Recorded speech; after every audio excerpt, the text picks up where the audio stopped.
إن الحمد لله نحمده ونستعينه ونستغفره ونعوذ بالله من شرور أنفسنا ومن سيئات أعمالنا من يهده الله فلا مضل له ومن يضلل فلا هادي له وأشهد أن لا إله إلا الله وحده لا شريك له وأشهد أن محمدا عبده ورسوله أما بعد أيها الأخوات إخواني السلام عليكم ورحمة الله وبركاته আল্লাহ সুবহানাহু ওয়া তাআলার একটি বিশেষ নাম হচ্ছে আল মুহিত।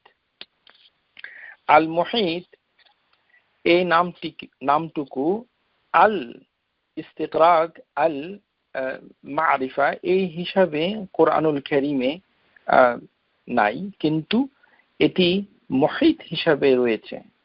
স্কলার যারা আসমাউল হুসনা সম্পর্কে কিতাবগুলো লিখেছেন, যেমন ফিকহুল আসমাউল হুসনা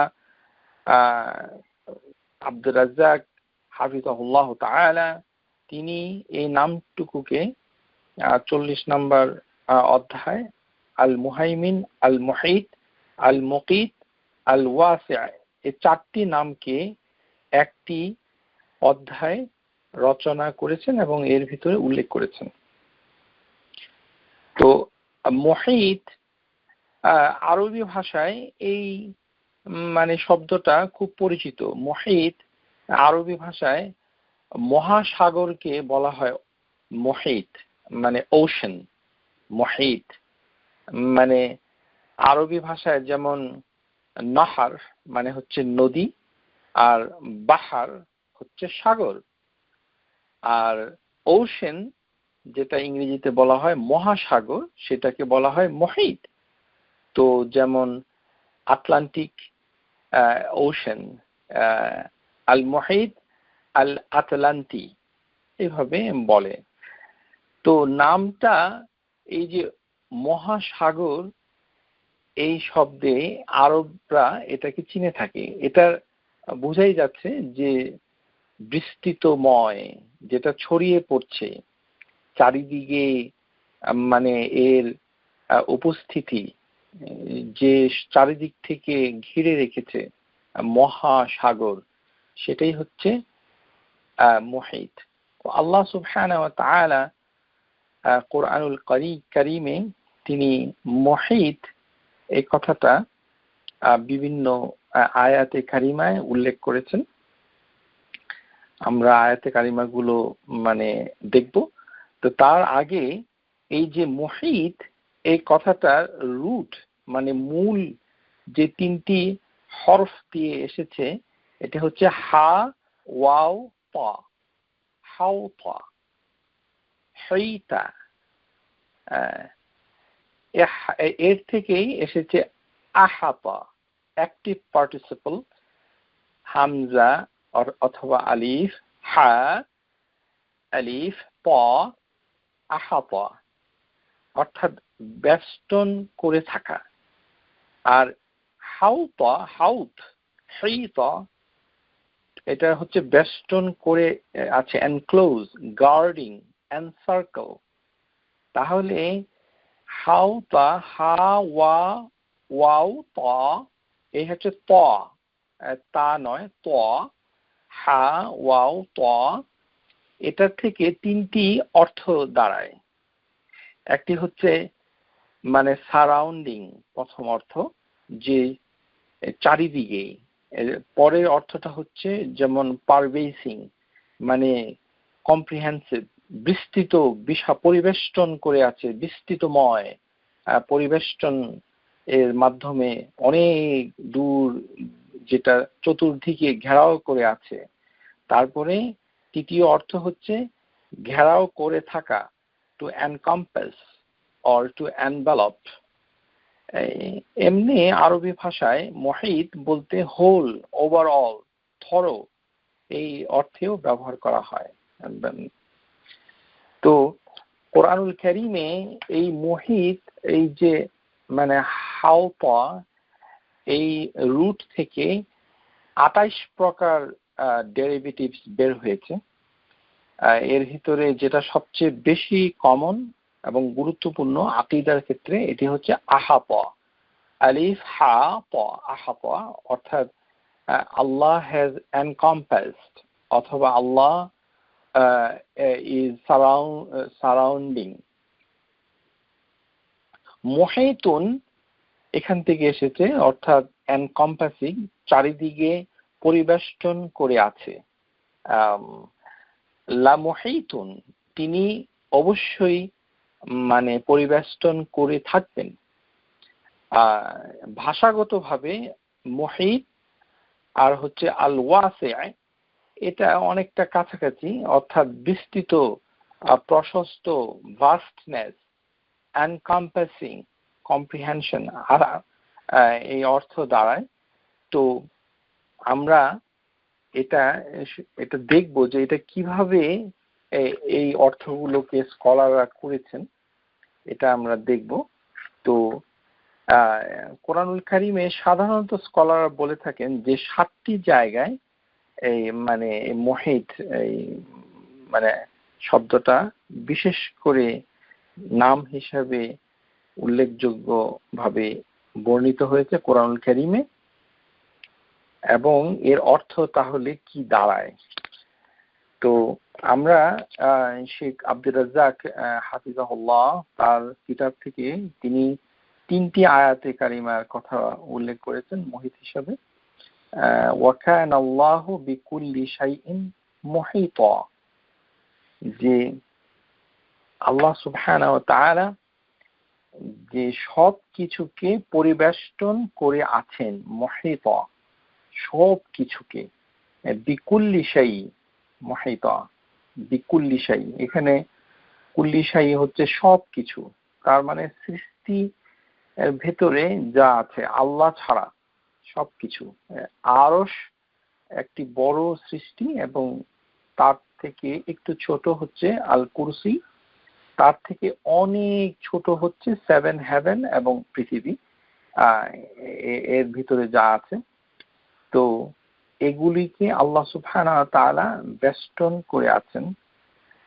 তারপরে আল্লাহ সুবহানাহু ওয়া তাআলা বলছেন ইন্নাল্লাহা বিমা ইয়ামালুনা মুহিত, যে তারা যা করে, অর্থাৎ আল্লাহর বান্দারা, অর্থাৎ যে বনি আদম অথবা জিন অথবা মানুষ, তারা যা কিছু করে সেগুলো আল্লাহ বেষ্টন করে আছেন কর্মকাণ্ডকে। ওয়াল্লাহু মুহিতুন বিল কাফিরিন, আবার বিশেষ করে কাফেরদেরকে তিনি বেষ্টন করে আছেন। তাহলে বোঝা যাচ্ছে যে মুহিত কথাটা সবসময় আনন্দদায়ক নয়। মুহিত, এই যে আল্লাহ যে এই নামটা নিজেকে প্রকাশ করছেন, সব ক্ষেত্রে কিন্তু এটি আনন্দদায়ক হবে না, শাস্তিমূলক হবে। আল্লাহু বি মুহিতুম বিল কাফিরিন। তো এই যে মুহিত, এটার মৌলিক অর্থ কি দাঁড়ায়? এই শেখ আব্দুর রাজ্জাক তিনি বলছেন ওয়াহুয়া ইসমু দাল্লু আলা ইহাতাল্লাহু বিকুল্লি শাইইন ইলমান কুদরাতান ওয়া কাহরান, অর্থাৎ এই যে নাম আল্লাহর, এই আল মুহিত, এটাকে আবার অন্যভাবে বলা যায় ইহাতাতুল্লাহ, অর্থাৎ আল্লাহর পরিবেষ্টন করা, এনকম্পাসিং। এই শব্দের প্রিয় শ্রোতা, আবারও বলছি, বাংলা ভাষায় এটাকে ঠিক আপনারা ধারণ করতে পারবেন না, আমি দুঃখিত। এই বাংলাতে অনুবাদে অনেক জায়গায় সমস্যা হয়েছে এই শব্দটা, সুতরাং ইংরেজিতে একটু ইজি যদি চেষ্টা করেন, আর না হলে এই নামটুকুর মৌলিক অর্থ বুঝতে আপনি ভুল করবেন, অথবা বুঝবেন কিন্তু অল্প বুঝবেন। তো 3টি জিনিস এর মাধ্যমে আল্লাহ পরিবেষ্টিত করেন, মানে এই যে পরিবেষ্টন করেন, এটা একটা আল্লাহর কার্যক্রম, এটা আল্লাহর একটা গুণ যে তিনি ইহাতাতুল্লাহ। তাহলে আল্লাহর একটি বিশাল এবং গুরুত্বপূর্ণ গুণ হচ্ছে ইহাতাতুল্লাহ, সারাউন্ডিং এনকম্পাসিং অফ আল্লাহ। আল্লাহ যে অল এনকম্পাসিং, যে চারিদিকে যে তিনি সবকিছুকে মানে ঘেরাও করে রেখেছেন, এটা এই আব্দুর রাজ্জাক হাফিজাহুল্লাহ তার মতে তিন ভাবে ঘেরাও করে থাকেন আল্লাহ। তিন ভাবের মানে কোনগুলো? ইলমান জ্ঞানের মাধ্যমে, ও কুদরাতান শক্তির মাধ্যমে, ও কাহরান রাজত্ব অথবা আধিপত্যের মাধ্যমে। আপনারা ইচ্ছা করলে লিখে রাখতে পারেন। তাহলে ইহাতাতুল্লাহ বিকুল্লি শাইই, যে আল্লাহ যে বেষ্টন করে আছেন, আল মুহিত, এটা প্রকাশ পাচ্ছে তিন ভাবে। অন্য স্কলাররা কিন্তু আরেকটা নতুন অ্যাড করেছে, কিন্তু আমি আব্দুর রাজ্জাক হাফিজাহুল্লাহ তারটাকেই প্রথম প্রাধান্য দিচ্ছি। ইলমান জ্ঞানের মাধ্যমে, ও কুদরাতান শক্তির মাধ্যমে, ও কাহরান অর্থাৎ রাজত্ব অথবা ডোমিনিয়ন আধিপত্য প্রতিষ্ঠার মাধ্যমে।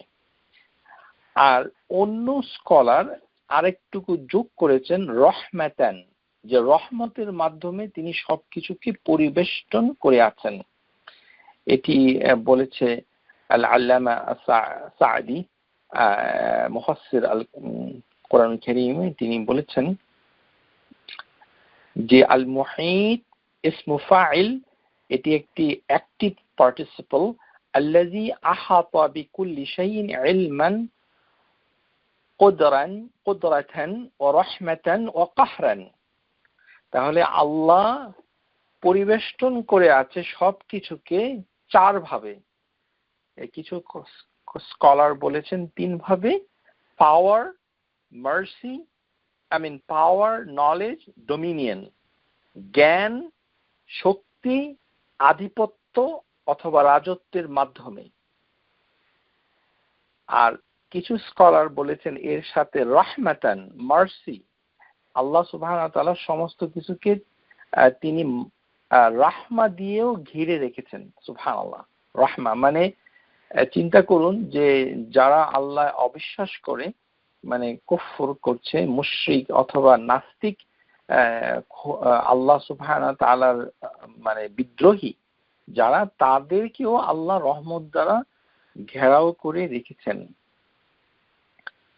তাহলে এটি হচ্ছে মানে একটি অর্থ, যে মানে একটি ভাবে বোঝায়। আরেকটি হচ্ছে যে শেখ আব্দুর রাজ্জাক তিনি বলছেন যে তিনি তিনটি আয়াতে কারিমার কথা বলছেন। এই তিনটি গুণকে তুলে ধরার জন্য ইলমান ওয়া কুদরাতান ওয়া কাহরান, জ্ঞানের মাধ্যমে, শক্তির মাধ্যমে, ক্ষমতা, রাজত্ব, আধিপত্যের মাধ্যমে। তাহলে আল ইসরা এই সূরাতে ৬০ নম্বর আয়াতে আল্লাহ সুবহানাহু ওয়া তাআলা বলেছেন, ওয়া ইয কুলনা লাকা ইন্না রাব্বাকা আহাতা বিন-নাস। নবী সাল্লাল্লাহু আলাইহি ওয়াসাল্লাম যখন মক্কায় প্রথম ইসলামের দাওয়াত দেওয়া শুরু করে, তখন মক্কার কাফেররা বিরোধিতা করতে শুরু করলো। তখন তো একেবারেই মানে শুরুর পর্যায়ে ছিল। যেমন রাসূলুল্লাহ সাল্লাল্লাহু আলাইহি সাল্লামের যে স্ত্রী খাদিজাতুল কুবরা, মানে তিনি ইসলাম গ্রহণ করেছিলেন বালকদের ভিতরে, যেমন আলী রাদিয়াল্লাহু আনহু, এরকম মুষ্টিমেয় কিছু। আর তিনি যে এই মক্কার এত প্রতিকূল পরিবেশে, প্রতিবন্ধকতার মাঝে তিনি যে দাওয়াত দিচ্ছিলেন, তাতে তার নিজেরই ভয় হচ্ছিল। তো আল্লাহ সুবহানাহু ওয়া তাআলা একদম কোরআনুল কারীমের শুরুতে অথবা ইসলামের শুরুতে নবী সাল্লাল্লাহু আলাইহি সাল্লামকে তিনি স্মরণ করিয়ে দিচ্ছেন যে আপনার রব মানে আল্লাহ, ইন্না রাব্বাকা আহাতা বিন-নাস, যে আপনার রব কিন্তু সবাইকে ঘিরে আছেন, সুতরাং আপনি ভয় পাবেন না। আপনি দাওয়াত দিতে থাকুন, ওই মুশরিক যারা আছে তারা আপনার কোনো ক্ষতি করতে পারবে না। তাদেরকে আল্লাহ ঘিরে আছেন, সবাই আল্লাহর আয়ত্তাধীন। আল্লাহ সুবহানাহু ওয়া তাআলা বলছেন যে যারা আল্লাহ বিরোধী তাদেরকে আল্লাহ ঘিরে রেখেছেন, নবীর দাওয়াতকে আল্লাহ হেফাজত করছেন। মক্কার এই কথাগুলো বলা হয়েছে। যেমন সূরা আল বুরুজ, এখানে আল্লাহ সুবহানাহু ওয়া তাআলা বলছেন ওয়াল্লাহু মিন ওয়ারাইহিম মুহীত, যে আল্লাহ সুবহানাহু ওয়া তাআলা যে ওই যে কাফের মুশরিক তাদের প্রত্যেককে তিনি ঘেরাও করে রেখেছেন। ওয়াল্লাহু মিন ওয়ারাইহিম, ওয়ারা মানে পিছন থেকে, আবার কোনো অর্থ এসেছে যে হিল, তাদের পায়ের গুছার কাছাকাছি থেকে আল্লাহ তাদেরকে ঘেরাও করে রেখেছেন। সুতরাং কাফেররা যখনই মিথ্যা কথা বলবে, অস্বীকার করবে, তাতেও তার কোনো সমস্যা করবে না। আল্লাহ সুবহানাহু ওয়া তাআলা যেমন বলছেন ওয়াল্লাহু মুহীতুন বিল কাফিরিন, সূরা বাকারা। তারপরে আল্লাহ সুবহানাহু ওয়া তাআলা বলছেন যে আলা ইন্নাহুম ফি মিরয়াতিন মিন লিকাই রাব্বিহিম আলা ইন্নাহু বিকুল্লি শাইইন মুহীত, যে তারা কি মানে সংশয় করছে যে তাদের রবের সাথে দেখা হবে না? লিকাই রাব্বিহিম আলা ইন্নাহু বিকুল্লি শাইইন মুহীত, যে তাদের প্রত্যেককে আল্লাহ সুবহানাহু ওয়া তাআলা ঘেরাও করে রেখেছেন, তারা যাবে কোথায়? প্রিয় শ্রোতা, এই নামটুকু অত্যন্ত গুরুত্বপূর্ণ। আল্লাহ সুবহানাহু ওয়া তাআলার এই নামটুকু আমাদেরকে ভালো করে শিখতে হবে। কেন শিখতে হবে সেটা লেকচারের শেষের দিকে আপনারা বুঝতে পারবেন। সুতরাং মনোযোগ দিয়ে যদি শুনেন, এটা নিজের এবং পরকালের জন্য, আপনার জন্য খুব উপকারী হবে ইনশাআল্লাহ। আল্লাহ সুবহানাহু ওয়া তাআলা যে তিনি যে মানে ক্ষমতা, মানে তার শক্তি দিয়ে তিনি যে সবকিছুকে কন্ট্রোল করছেন এবং তিনি করছেন, সেটাকে তিনি এই আয়াতে কারিমায় তুলে ধরেছেন। তারপর হচ্ছে ইলমান, জ্ঞানের মাধ্যমে। যখন আল্লাহ সুবহানাহু ওয়া তাআলা সূরা আত-তালাক আয়াত নাম্বার 12, যেখানে তিনি বললেন যে এই যে 7টি হেভেন এবং তদরূপ জমিন আল্লাহ তৈরি করেছেন, তারপরে আল্লাহ সুবহানাহু ওয়া তাআলা ওয়া আমরু বিহিন্না, তিনি আদেশ করে সেটাকে পরিচালনা করছেন। এই যে কর্মযজ্ঞ আল্লাহ সুবহানাহু ওয়া তাআলা পরিচালনা করছেন, এটার কারণ হিসাবে আল্লাহ বলেই দিয়েছেন লিতা'লামু, যেন তোমরা জেনে যাও, আন্নাল্লাহা আলা কুল্লি শাইইন কাদির, যে প্রত্যেকটি জিনিসকে আল্লাহ শক্তির মাধ্যমে মানে ইহাতা করে রেখেছেন, তিনি ঘিরে রেখেছেন, পরিবেষ্টন, জানি না পরিবেষ্টন না আপনারা, আমরা কথ্য বাংলায় এটা ব্যবহার করি না, ঘিরে রাখা, ঘিরে রেখেছেন, encompassing by his power, ওয়া আন্নাল্লাহা কাদ আহাতা বিকুল্লি শাইইন ইলমা, আর প্রত্যেক জিনিসকে তিনি জ্ঞানের মাধ্যমে পরিবেষ্টন করে রেখেছেন। আলা কুল্লি শাইইন কাদির, প্রত্যেকটা জিনিস তার ক্ষমতার অধীন, প্রত্যেকটি জিনিসকে তিনি নিয়ন্ত্রণ করছেন তার শক্তির মাধ্যমে আর জ্ঞানের মাধ্যমে তিনি ঘিরে রেখেছেন। কাদ আহাতা বিকুল্লি শাইইন ইলমা, সূরা তালাক। তারপর আল্লাহ সুবহানাহু ওয়া তাআলা সূরা আল জিন, সেখানে আল্লাহ সুবহানাহু ওয়া তাআলা বলছেন, যখন জিনদের কথা আলোচনা করেছে এই সূরার একেবারে শেষে আয়াত নাম্বার 28, সেখানে মানে মুশরিক অথবা জিন তাদের সবার কথার জবাবে তিনি বলছেন ওয়া আহাতা বিমা লাদাইহিম ওয়া আহসা কুল্লা শাইইন আদাদা। এটি হচ্ছে তার যে কাহরা, আল্লাহ সুবহানাহু ওয়া তাআলার যে ডোমিনিয়ন, এটাকে কিভাবে তিনি মানে আধিপত্য বজায় করছেন, যে ওনার ভাষা, আল্লাহ সুবহানাহু ওয়া তাআলার ভাষাটা হচ্ছে খুবই সাংঘাতিক। সেটি হচ্ছে আল্লাহ বলছেন যে কুল্লি শাইইন আদাদা, প্রত্যেকটা জিনিসকে তিনি গুণে গুণে রেখেছেন। আদাদ মানে হচ্ছে গুণে রাখা, একেবারে গুণে গুণে রেখেছেন। প্রত্যেকটি অণু পরমাণুকে তিনি গুণে গুণে রেখেছেন। হ্যাঁ, তাহলে আহাতা আরেকটি জিনিস দেখা যাচ্ছে যে এটি হচ্ছে কাহরা, আধিপত্য। এমন আধিপত্য যে একেবারে প্রত্যেকটি অনুপরমাণু তিনি গুণে রেখেছেন, হিসাব করে রেখেছেন যে কোথায় কে যাবে, কোথায় কে আছে। আমরা সাধারণত যখন কোনো কিছুকে পাহারা দেই অথবা আমাদের আধিপত্য বজায় রাখার চেষ্টা করি, তখন আমরা কি বলি যে আপনারা কারা কারা আছেন, আমি কিন্তু সবাইকে চিনি, সবাইকে গুণে রেখেছি। ওয়ালিল্লাহিল মাসালুল আ'লা, আল্লাহর দৃষ্টান্তের সাথে কোনো তুলনা নাই। আল্লাহ সুবহানাহু ওয়া তাআলা প্রত্যেকটি অণু, পরমাণু, মলিকিউল, মাইক্রো, ম্যাক্রো প্রত্যেকটি জিনিসকে গুণে রেখেছেন। সুবহানাল্লাহ, মানে তিনি গুণে রেখেছেন, এর মানে হচ্ছে এই হচ্ছে তার পরিবেষ্টন করার ক্ষমতা, কাহরান, আধিপত্য।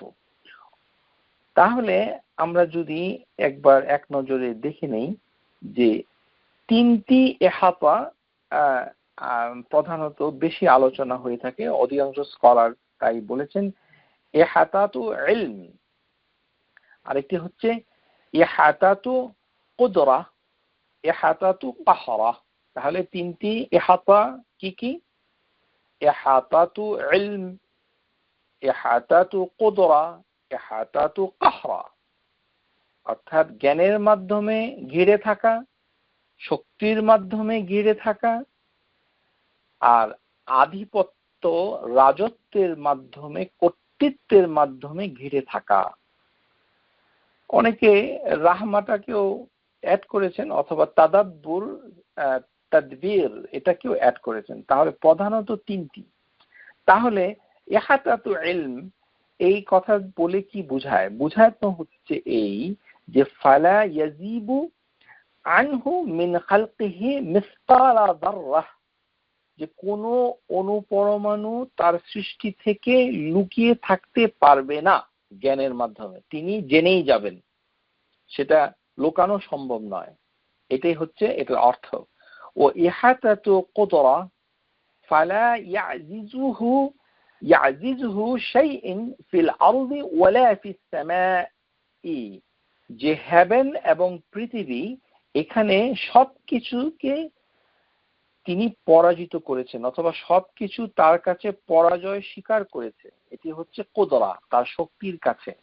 ইহাতাতু কাহরা ফালা ইয়াকদুরুনা আলা ফাউতিহি আও ফিরারি মিনহু, যে কোনো কিছু পরিমাপ হবে যে কতটুকু সে যোগান দিতে পারে, সে মানে অর্জন করতে পারে অথবা সে পলায়ন করতে পারে। মানে কোনো কিছু অর্জন করতে পারবে না আল্লাহ ছাড়া, আর আল্লাহ ছাড়া তার পালিয়ে যাওয়ার কোনো রাস্তা নাই। এটাই বোঝানো হচ্ছে ইহাতাতু কাহরা। তাহলে প্রিয় শ্রোতা, আপনাকে আল মুহিতের চারটি অর্থ মানে স্কলাররা করেছেন। আল্লাযী আহাতা বিকুল্লি শাইইন, এক ইলমান, দুই কুদরাতান, তিন রাহমাতান, চার কাহরান। কিন্তু আল্লামা সাদি মানে তিনি এই চারটার কথা বলেছেন, কিন্তু আব্দুর রাজ্জাক তিনি তিনটার কথা বলেছেন। তো তিনটা হচ্ছে মানে মেজরিটি স্কলার। তো এখন এই যে ইহাতাতু কাহরা, তো পলাতে পারবে না, এটা আমরা একটু পরে আপনাদের কাছে আলোচনা করে মানে বুঝিয়ে দেব যে এটা বলতে কি বোঝায়। তো ইমাম আল বাইহাকি তিনি আল মুহিতকে ব্যাখ্যা করেছেন, আল মুহিতু হুয়াল্লাযী আহাতাত কুদরাতিহি বিজামিআল মাকতুরাত, যে সব কিছু হিসাব করে সব ডাইমেনশনে যে যা যিনি সবকিছুকে ঘেরাও করে থাকেন। ও ইহাতা ইলমাহু বিজামিআ মালুমাত, সর্বজ্ঞান দ্বারা আর সর্ব ডাইমেনশন দ্বারা। তার মানে ইমাম আল বাইহাকির মতে হচ্ছে জ্ঞান এবং ডাইমেনশন মানে দিক, যে কোন দিকে, সর্বদিক থেকে আল্লাহ ঘেরাও করে রেখেছেন, যাবেন কোথায়। তো এইটা মানে জানতে হবে। এইটাই বিভিন্ন স্কলার হুয়াল্লাযী আহাতা বিকুল্লি শাইইন ইলমা, আদাদা খালক বিজামি'i খালকিহি, মানে আমাদের দেশে তার মানে আল্লাহ সুবহানাহু ওয়া তাআলাকে কোন সৃষ্টি ঘেরাও করে রাখে নাই, আল্লাহই ঘেরাও করে রেখেছেন। এই কারণে যে কোনো মানুষ যদি এরকম কল্পনা করে যে আল্লাহ সুবহানাহু ওয়া তাআলা তার আরশ যে সিংহাসন এটার উপরে এমন ভাবে অবস্থান করেছেন যে তার আরশ মানে সিংহাসন, তাহলে সিংহাসনের মানে দেখতে যেরকম তাহলে তার কিছু কিনারা তাকে ঘেরাও করে রেখেছে, এটা সঠিক নয়। আল্লাহ সুবহানাহু ওয়া তাআলা হচ্ছে ফাওকাল আরশ, আরশের উপরে, কেননা কোনো কিছু আল্লাহকে ঘেরাও করতে পারে না, আল্লাহ সবকিছুকে ঘেরাও করে থাকেন। আহাতা বিকুল্লি শাই আলা ইন্নাহু বিকুল্লি শাইইন মুহীত, আল্লাহ সুবহানাহু ওয়া তাআলা মানে সবকিছুকে ঘেরাও করে থাকেন সৃষ্টি। তাহলে আরশ হচ্ছে তার একটা সৃষ্টি, মানে আরশ সম্পর্কে আপনার জ্ঞান নিতেই হবে। আপনি যদি আল্লাহ সুবহানাহু ওয়া তাআলা সম্পর্কে জানতে চান তাহলে আল্লাহর সৃষ্টি সমূহের সবচেয়ে বড় আযীম আল খালকুল আযীম, সবচেয়ে বড় সৃষ্টি কোনটা, এটা একটা প্রশ্ন যে আল্লাহর সৃষ্টির ভিতরে সবচেয়ে বড় ব্যাপক মহান বিশাল ওটাকে কি বলে? আল আরশ, আল আরশুল আযীম। আসআলুল্লাহ, আপনারা যখন কেউ অসুস্থ হয় তখন আপনারা যে তাওয়াসসুল করেন, একজন লোক মনে করেন আপনার কাছে আসলো, তো আপনি তার জন্য দোয়া করছেন যে আল্লাহুম্মা ইন্নি ইয়াশফিক, যে আল্লাহ তোমাকে সুস্থতা দিক। তো এটা যখন আপনি চাচ্ছেন, তো আল্লাহর কোন গুণগুলো নিয়ে আপনি তাওয়াসসুল করবেন?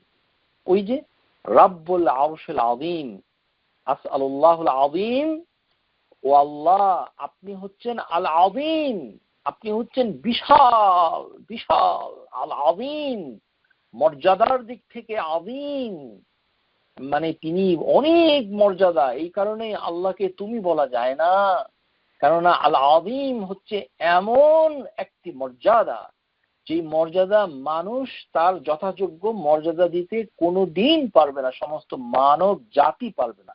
তো যেখানে পারবে না সেখানে সে কি করবে? সর্বোচ্চটা সে অর্পণ করবে, দিবে। তো তুমি বললে তো মর্যাদা হলো না, তুমি বললে তো মানে অমর্যাদা করা হলো। এই কারণেই বাংলা ভাষার যে লফজ রয়েছে, লফজুল বেঙ্গালিয়া, এই ভাষায় আল্লাহর সিফত এমনি শিখা মুশকিল, কিছু করার নাই। বাস্তবতাকে যদি আপনি মেনে না নেন তাহলে আপনি আল হক থেকে বঞ্চিত হবেন। এটি আবেগ অথবা জাতীয়তা বোধ এখানে কাজ করবে না, এখানে অচল, এই ভাষাটাই অচল আল্লাহর গুণাবলীকে বোঝার জন্য। এটা আপনাকে মেনে নিতে হবে, কিছু করার নাই। সেই কারণে আপনাকে ইংরেজি ভাষা সাহায্য নিতে হবে। তাহলে আসআলুল্লাহুল আযীম রাব্বুল আরশুল আযীম আন ইয়াশফিক, এটাই দোয়া করতে হয়। তাহলে আমরা আল্লাহর একটা বড় সৃষ্টির রব এই কথাটা বলে আল্লাহর কাছে তাওয়াসসুল করি, তাহলে আল্লাহ এটাকে পছন্দ করেন, রাব্বুল আরশুল আযীম। তাহলে আল্লাহ নিজেই আযীম, আর তার যে আরশ এটি আরো একটি বড় আযীম, আযীম অনেক বড়।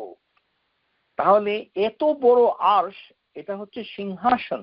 তাহলে সিংহাসনের উপরে মানে আমরা যেভাবে কল্পনা করি সৃষ্টির জন্য, যেভাবে আমরা সিংহাসনে বসে থাকি অথবা মানুষ বসে থাকে, তো সেখানে তো বসে যদি থাকি সিংহাসনের উপরে, তাহলে সিংহাসনের তিনটি মানে দিক, ডাইমেনশন, সেটা যিনি বসে থাকেন তাকে ঘেরাও করে থাকে, তাই না? আপনি চেয়ারে বসে আছেন, বড় একটি সোফাতে বসে আছেন, তাহলে আপনার পিঠের পিছনে একটা মানে হেলান দেওয়ার কিছু আছে এবং দুপাশে হাতলের মতো কিছু আছে।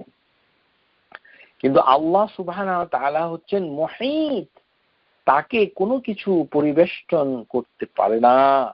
ওয়ালা ইয়াউদুহু হিফযুহুমা ওয়া হুয়াল আলিয়ুল আযীম, তিনি হচ্ছেন সবকিছুকে বেষ্টন করে আছেন, কোনো কিছুই তাকে বেষ্টন করতে পারে না। আহাতা বিকুল্লি শাইইন ইলমা, এটা জানতেই হবে।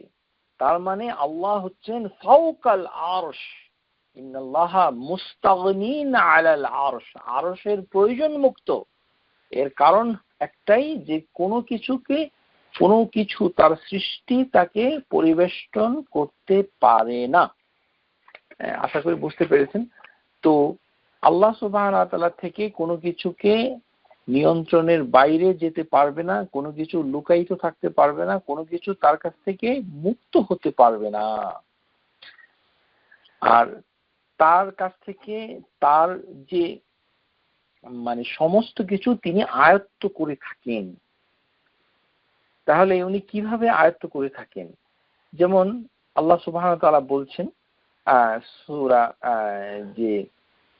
যে তিনি বলছেন যে সুবহানাহু ওয়া তাআলা ইন্নাল্লাহা বিমা ইয়ামালুনা মুহীত, মানে এটি কাফের মুশরিকদের প্রসঙ্গে আল্লাহ এই কথাটা কোরআনুল কারীমে উল্লেখ করেছেন যে হে ঈমানদারগণ, তোমাদের যখন কিছু মঙ্গল হয় তখন তাদের খারাপ লাগে, আর তোমাদের যখন কিছু অমঙ্গল হয় তখন তারা মজা পায়।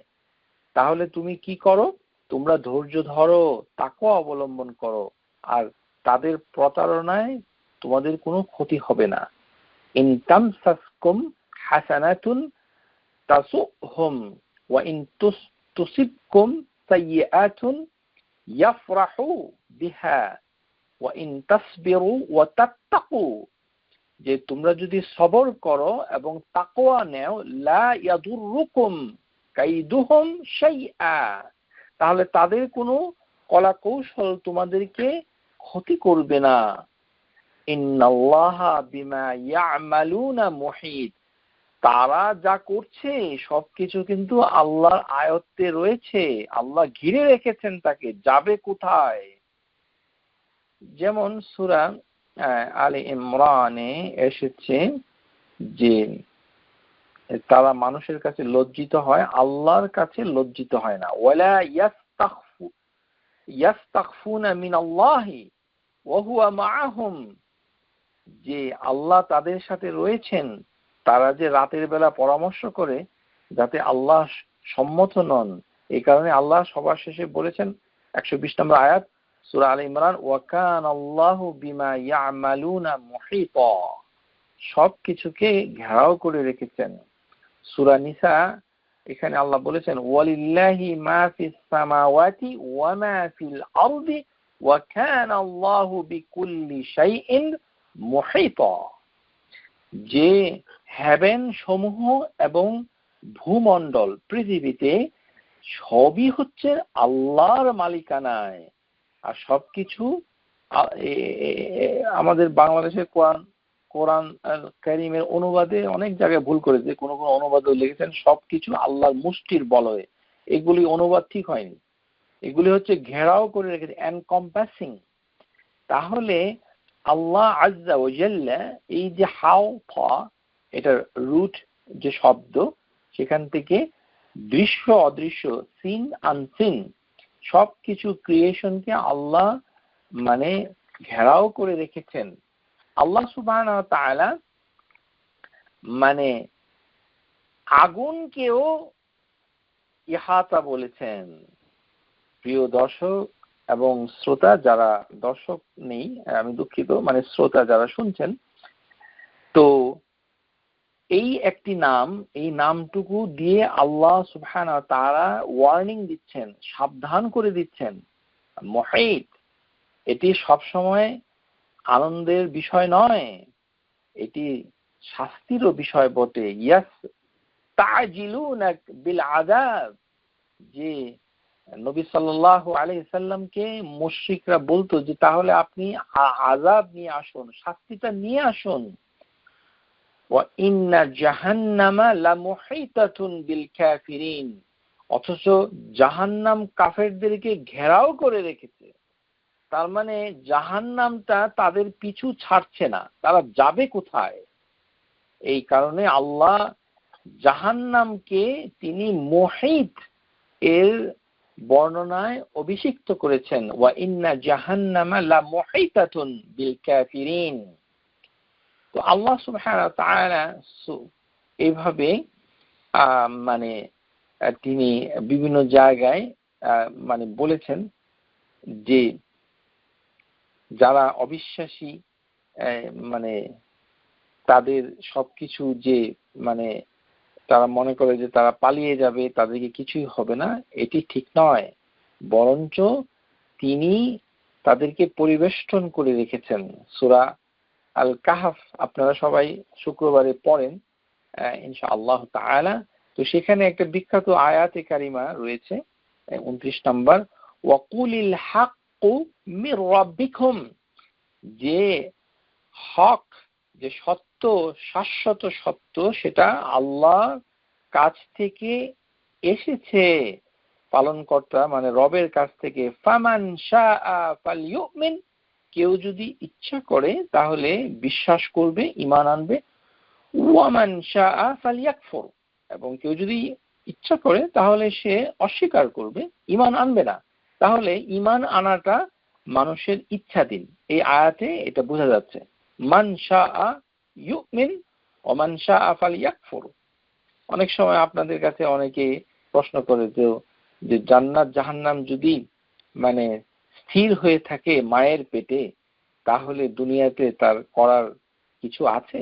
এই আয়াতে কারিমাটাই হচ্ছে দলিল যে আল্লাহ তাকে ইচ্ছা শক্তি দিয়েছেন, যে তুমি ইচ্ছা করলে সত্যটাকে গ্রহণ করতে পারো, অথবা ইচ্ছা করলে সেটাকে অমান্য করতে পারো। এখানে ইচ্ছা মাশিয়া মানে মানে শাআ দিয়ে বোঝানো হয়েছে। ওয়াকুলিল হাক্কু মির রাব্বিকুম ফামান শাআ ফালইউমিন ওয়া মান শাআ ফালইয়াকফুর ইন্না আ'তাদনা লিয-যালিমিনা নারান আহাতা বিহুম সুরাদিকুহা, আমি জালেমদের জন্য আগুন রেখেছি। আল্লাহু আকবার। আল্লাহুম্মা গফির লানা জামিআন মিনান নার। আল্লাহ সুবহানাহু ওয়া তাআলা বলছেন যে আমি আগুনকে প্রস্তুত করে রেখেছি। আ'তাদনা লিয-যালিমিনা নারান, ওই আগুনটা কি করছে? আহাতা বিহিম সুরাদিকুহা, তাদেরকে পরিবেষ্টন করে থাকবে, তারা যাবে কোথায়? সুতরাং মুহিত, এটি অত্যন্ত প্রবল, অত্যন্ত শক্তিশালী আল্লাহর একটি নাম। এটা আপনি যদি অর্থই এটাকে না বুঝেন, তাহলে এটা কতটুকু আপনি ভয় পাবেন সেটা আপনি বুঝতে পারবেন না। এই কারণেই স্কলাররা বলে থাকেন যে যখন আপনি আল মুহিত এই নামটা স্মরণ করবেন, তখন আপনার কি করা উচিত? সবসময় লক্ষ্য রাখতে হবে যে আপনার পাপগুলি যেন বেশি হয়ে না যায়। যে পাপ যদি এমন হয় যে পাপ আপনাকে পরিবেষ্টন করে রেখেছে, তাহলে তো আপনার মানে জন্য দুর্ভাগ্য, কেননা আপনাকে তখন দোজখে যেতে হবে। সুতরাং দুনিয়াতে থাকাকালীন সময়ে পাপ থেকে মুক্ত হতে হবে। যে কিছু পাপ থাকবে, কিন্তু পাপ এমন হবে না পরিমাণে অথবা সংখ্যায় যেন এটা এমন ভাবে যে পাপ চারিদিকে পাপ, ব্যক্তি জীবনে, সামাজিক জীবনে, অর্থনৈতিক জীবনে, মানে মানে মেলামেশায়, তারপরে আচার ব্যবহার, তারপরে যা কিছু আছে একজন মানুষের আকীদার ক্ষেত্রে, ইবাদতের ক্ষেত্রে, সব ক্ষেত্রে, সব ফ্রন্ট, সব ক্ষেত্রে যদি আপনার পাপ জমে যায়, তাহলে আপনার জন্য রয়েছে ভয়ঙ্কর সংবাদ। সুতরাং একটা দুটা যদি সাইডে অসুবিধা থাকে, যেমন আর্থিক দিক থেকে আপনার কিছু পাপ আছে, তো ঠিক আছে, তাহলে আপনার চরিত্রের দিকটা একটু সুন্দর রাখেন, আর ইবাদতের দিকটা শিরিক মুক্ত থাকেন, আর মেলামেশার ক্ষেত্রে আপনি ভালো থাকেন। কিছু আপনাকে পাপ থেকে দূরে থাকতে হবে, এবং সব পাপ যদি একসাথে করতে থাকেন, তখন আল্লাহ আপনার উপরে মোহিত হয়ে যাবেন, সর্বনাশ হয়ে যাবে। তখন আপনি পালাবেন কোথায়? এটাই সূরা আল বাকারাতে আয়াত নাম্বার 81, এখানে আল্লাহ বলেছেন, বালা মান কাসাবা সাইয়্যাতান হ্যাঁ, যে ব্যক্তি পাপ অর্জন করেছে, ও আহাতাত বিহি খাতাইতুহু, যে পাপ তাকে পরিবেষ্টন করে নিয়েছে, ফাউলাইকা আসহাবুন নার, তারাই হচ্ছে দোজখে থাকবে চিরকাল, হুম ফিহা খালিদুন। তাহলে আল মুহিত, তার কাছে আমাদেরকে ফিরে যেতে হবে। তাহলে নিরাপদ ভাবে ফিরে যেতে হলে কি করতে হবে? পাপটা কমাতে হবে, যেন পাপটা চারিদিকে ঘেরাও করে না থাকে। পাপ আছে, পাপ ছাড়া তো মানুষ নাই, পাপ থাকবেই। এটা থেকে চেষ্টা করলেও কিছু পাপ থেকেই যাবে। সেই ক্ষেত্রে ইস্তেগফার, তাওবা, চেষ্টা ইত্যাদি থাকবে।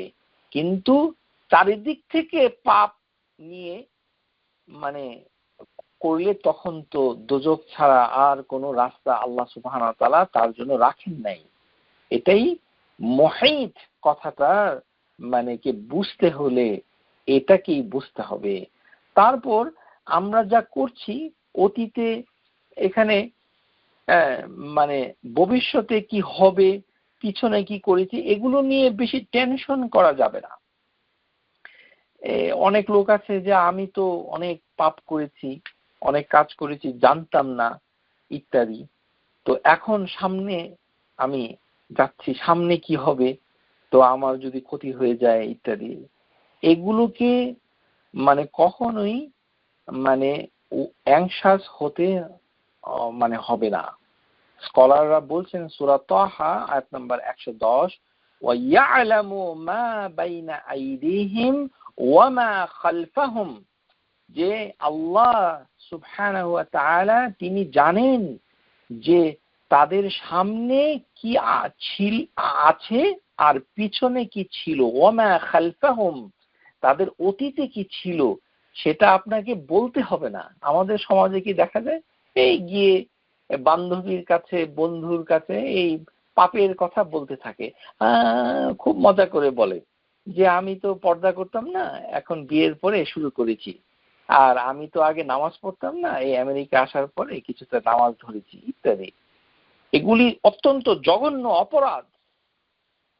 এগুলি করলে মুহিত থেকে বাঁচা যাবে না। কেননা আল্লাহ সুবহানাহু ওয়া তাআলা জানেন যে আমরা কি করেছি পিছনে, আর সামনে আমরা কি করব এটা জানেন।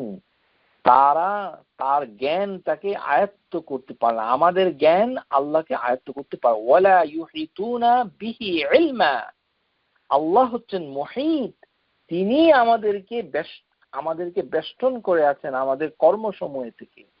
সেই কারণে আয়াতুল কুরসির ভিতরেও ওই কথাটা আছে, যে আল্লাহ সুবহানাহু ওয়া তাআলা, আয়াতুল কুরসি ভালো করে পড়বেন, ওখানে যে একটা জায়গায় এসেছে যে আল্লাহ সুবহানাহু ওয়া তাআলার জ্ঞান মানে তিনি যা চান তা ছাড়া কোনো কিছুকে বেষ্টন করতে পারে না তার জ্ঞান ছাড়া। তাহলে যিনি আল্লাহ আল মুহিতের উপরে সম্পূর্ণ ভরসা করবেন, তার অন্তর সুন্দর হয়ে যাবে, তিনি গুনাহ থেকে বেঁচে থাকবেন, তার আচার ব্যবহার ভালো হয়ে যাবে, তার আয় উন্নতি হবে এবং তার হবে সুন্দর জীবন। তাহলে ওই যে আয়াতে কারিমায় আমরা দেখেছি যে ইহাতাতু কাহরা, তাহলে ফিরারু যে তার থেকে পালিয়ে যাওয়া, তাহলে পালিয়ে যাওয়া সম্ভব কিনা, এটা এই নামের একটা বিরাট তাৎপর্য, যে পালিয়ে যাবে কোথায়। প্রিয় শ্রোতা, আবারও বলছি, আমাদের সমাজে আপনারা লক্ষ্য করবেন যখন মানুষ টার্মিনাল সিকনেসে চলে আসে, আমরা তো সবাই একদিন মৃত্যুবরণ করব ইনশাআল্লাহ তাআলা। তো সাধারণত মৃত্যুগুলো আনন্দদায়ক হয় না, মৃত্যু কখনো মজাদার কিংবা খুব উপভোগ্যের বিষয় হয় না। অধিকাংশ সময় আল্লাহ ভালো জানেন, অধিকাংশ সময় দেখা যায় যে আমরা ক্যান্সার অথবা খুব দুরারোগ্য কোনো অসুখে ভুগে তিলে তিলে কষ্ট পেয়ে দুনিয়া থেকে বিদায় হই। ওই তখন মানুষকে সান্ত্বনা দিতে গেলে এটা কঠিন হয়ে যায়, সাধারণত মানে মানতে চায় না যে আমি সৎকর্ম মানে আমাদের দেশের একটা ধারণা যে ঘুষ খাইনি সারা জীবন মানে ভালো বেতন পেয়েছি, মানুষেরকে অন্যায় করি নাই, সুতরাং আমার শাস্তি হবে না। এটা হচ্ছে আহালুল আহওয়া, যারা খেয়াল খুশিকে যারা মানে ইলাহ মেনেছে। আপনার খেয়াল খুশি যদি আপনার মাবুদ হয়ে থাকে তাহলে এই ধারণা আপনি করতে পারেন। এরকম ধারণা আমাদের শিক্ষিত সমাজে খুব বেশি। ডাক্তার, ইঞ্জিনিয়ার, হয়তো সে অনেক টাকা পয়সা ইনকাম করে এবং অন্যায় কিছু করে না, রাস্তায় যে পকেট মারে তার হয়তো আর্থিক যোগ্যতাটা কম, এই কারণে সে দুর্নীতির সাথে জড়িয়ে পড়েছে। আর যাকে আল্লাহ সুবহানাহু ওয়া তাআলা ভালো একটা পেশা দান করেছেন দুনিয়াতে, সে হয়তো অনেক টাকা ইনকাম করে, এই কারণে তার দুর্নীতি করতে হয় না, কিন্তু তাতে সে অ্যারোগ্যান্ট, তিনি গর্ব করছেন যে আমি তো অন্যায় কিছু করিনি, সবসময় হালাল পথে রুজি রোজগার করেছি। কিন্তু নামাজ পড়েন না, তারপরে আল্লাহ সম্পর্কে কোনো আকীদা নেই, তাওহীদে বিশ্বাস করেন না, বিশ্বাস করলেও ত্রুটিযুক্ত, শিরিক বিদআতে নিমজ্জিত। তো তিনি মৃত্যুশয্যায় বসে বসে ক্যান্সার অথবা যে কোনো মেজর ক্রনিক ইলনেস যেটা তাকে ইমাশিয়েটেড করে ফেলছে, ডিবিলিটেটিং করে ফেলছে, একদম অচল করে দিচ্ছে, তখন তিনি আল্লাহর কথা শুনতে চান না যে আল্লাহ কেন আমাকে শাস্তি দিচ্ছেন। তো সেই ক্ষেত্রে তাকে সান্ত্বনা দেওয়াটা কঠিন হয়ে পড়ে। তখন আপনাকে আল মুহীত এই কথাটার আলোচনা করতে হবে। মুহীত ওই যে রোগী, ওই যে মুমূর্ষু যে ব্যক্তি, যিনি মৃত্যু পথযাত্রী, সে তো শুনবে না, কারণ শয়তান তাকে শেষবারের মতো দুনিয়া থেকে ঈমান হারা হয়ে বিদায় নেওয়ার জন্য পরিকল্পনা করছে। আর সেই সাথে তার মেধা এবং মননকে কুলুষিত করে দিচ্ছে যে তুমি তো ভালো ছিলে, আল্লাহ তাহলে তোমাকে পছন্দ করে না, কিসের আল্লাহ, কিসের ইসলাম, এই ধরনের অবাঞ্ছিত ইসলাম বিরোধী, আকীদা বিরোধী অনেক কথা প্রায়ই মানুষকে বলতে শোনা যায়। আমি দেখেছি, এটা অস্বীকার করার উপায় নেই। আপনার আমারও কিন্তু এরকম হয়ে যেতে পারে যদি আপনি জীবনের শুরুতেই আজ রাত থেকে মুহীত আল মুহীত কথাটা যদি আপনি না শিখেন। এই কারণে আজ এই রাতে আমাদের সময় এসেছে আল মুহীত এই কথাটা, এই যে নাম, এটা কত গুরুত্বপূর্ণ, এটাকে অনুধাবন করা, বোঝা, এটাকে সঠিকভাবে বোঝা। কেননা এই মুহীতের একটি প্রকাশ ভঙ্গি হচ্ছে ওয়াল ইহাতাতু কাহরা, যে প্রত্যেকটি জিনিস যে আমরা অর্জন করতে পারি না তাকে ছাড়া, আর আমরা তার থেকে পলায়ন করতে পারি না। আল্লাহ বলছেন সুবহানাহু ওয়া তাআলা সূরা আর-রহমান, ইয়া মা'শারাল জিন্নি ওয়াল ইনস ইন ইসতাতা'তুম আন তানফুযু মিন আকতারিস সামাওয়াতি ওয়াল আরদ ফানফুযু লা তানফুযুনা ইল্লা বিসুলতান। হে জিন, হে মানব জাতি, এই যে হেভেন সমূহ এবং জমিনের সীমানা তোমরা যদি অতিক্রম করতে পারো তাহলে করো, তোমরা অতিক্রম করতে পারবে না সুলতান, প্রমাণ ছাড়া, কোনো সনদ ছাড়া, কোনো অকাট্যভাবে পারবে না।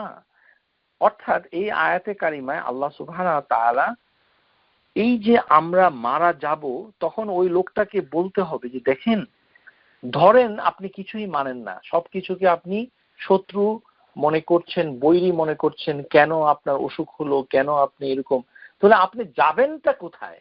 That's the question. ধরলাম আপনি দিন ইসলামের এটা পছন্দ করেন না, কিন্তু আপনি যাবেন কোথায়? মৃত্যু আপনাকে ধরবেই, কোথায় আপনি পালিয়ে যাবেন? আল্লাহ সুবহানাহু ওয়া তাআলা তখন সেই লোকটা এই আল মুহীত নামটাকে যদি আপনি তার সামনে তুলে ধরেন, তাহলে ওই ব্যক্তি ধীরে ধীরে আবার ফিরে আসবে, অসহায় হয়ে ফিরে আসবে যে আল্লাহ, আমি তো আপনার কাছেই ফিরে এসেছি, আমি যাব কোথায়? কেননা আপনার একটি নাম হচ্ছে আল মুহীত। আল্লাহ বলছেন যে তোমরা কোথায় পালিয়ে যাবে? মালাকাল মাউতের কবল থেকে গা বাঁচিয়ে থাকতে পারবে না, অথবা হাসরের ময়দান থেকে পালিয়ে তোমরা হিসাব নিকাশের ঝামেলা থেকে মুক্ত হতে পারবে না। তোমরা আল্লাহর যে এলাকা, যেটা আল্লাহর মালিকানা রয়েছে, এই মালিকানার বাইরে কি তোমরা যেতে পারবে? যদি যেতে পারো তাহলে চেষ্টা করে দেখো।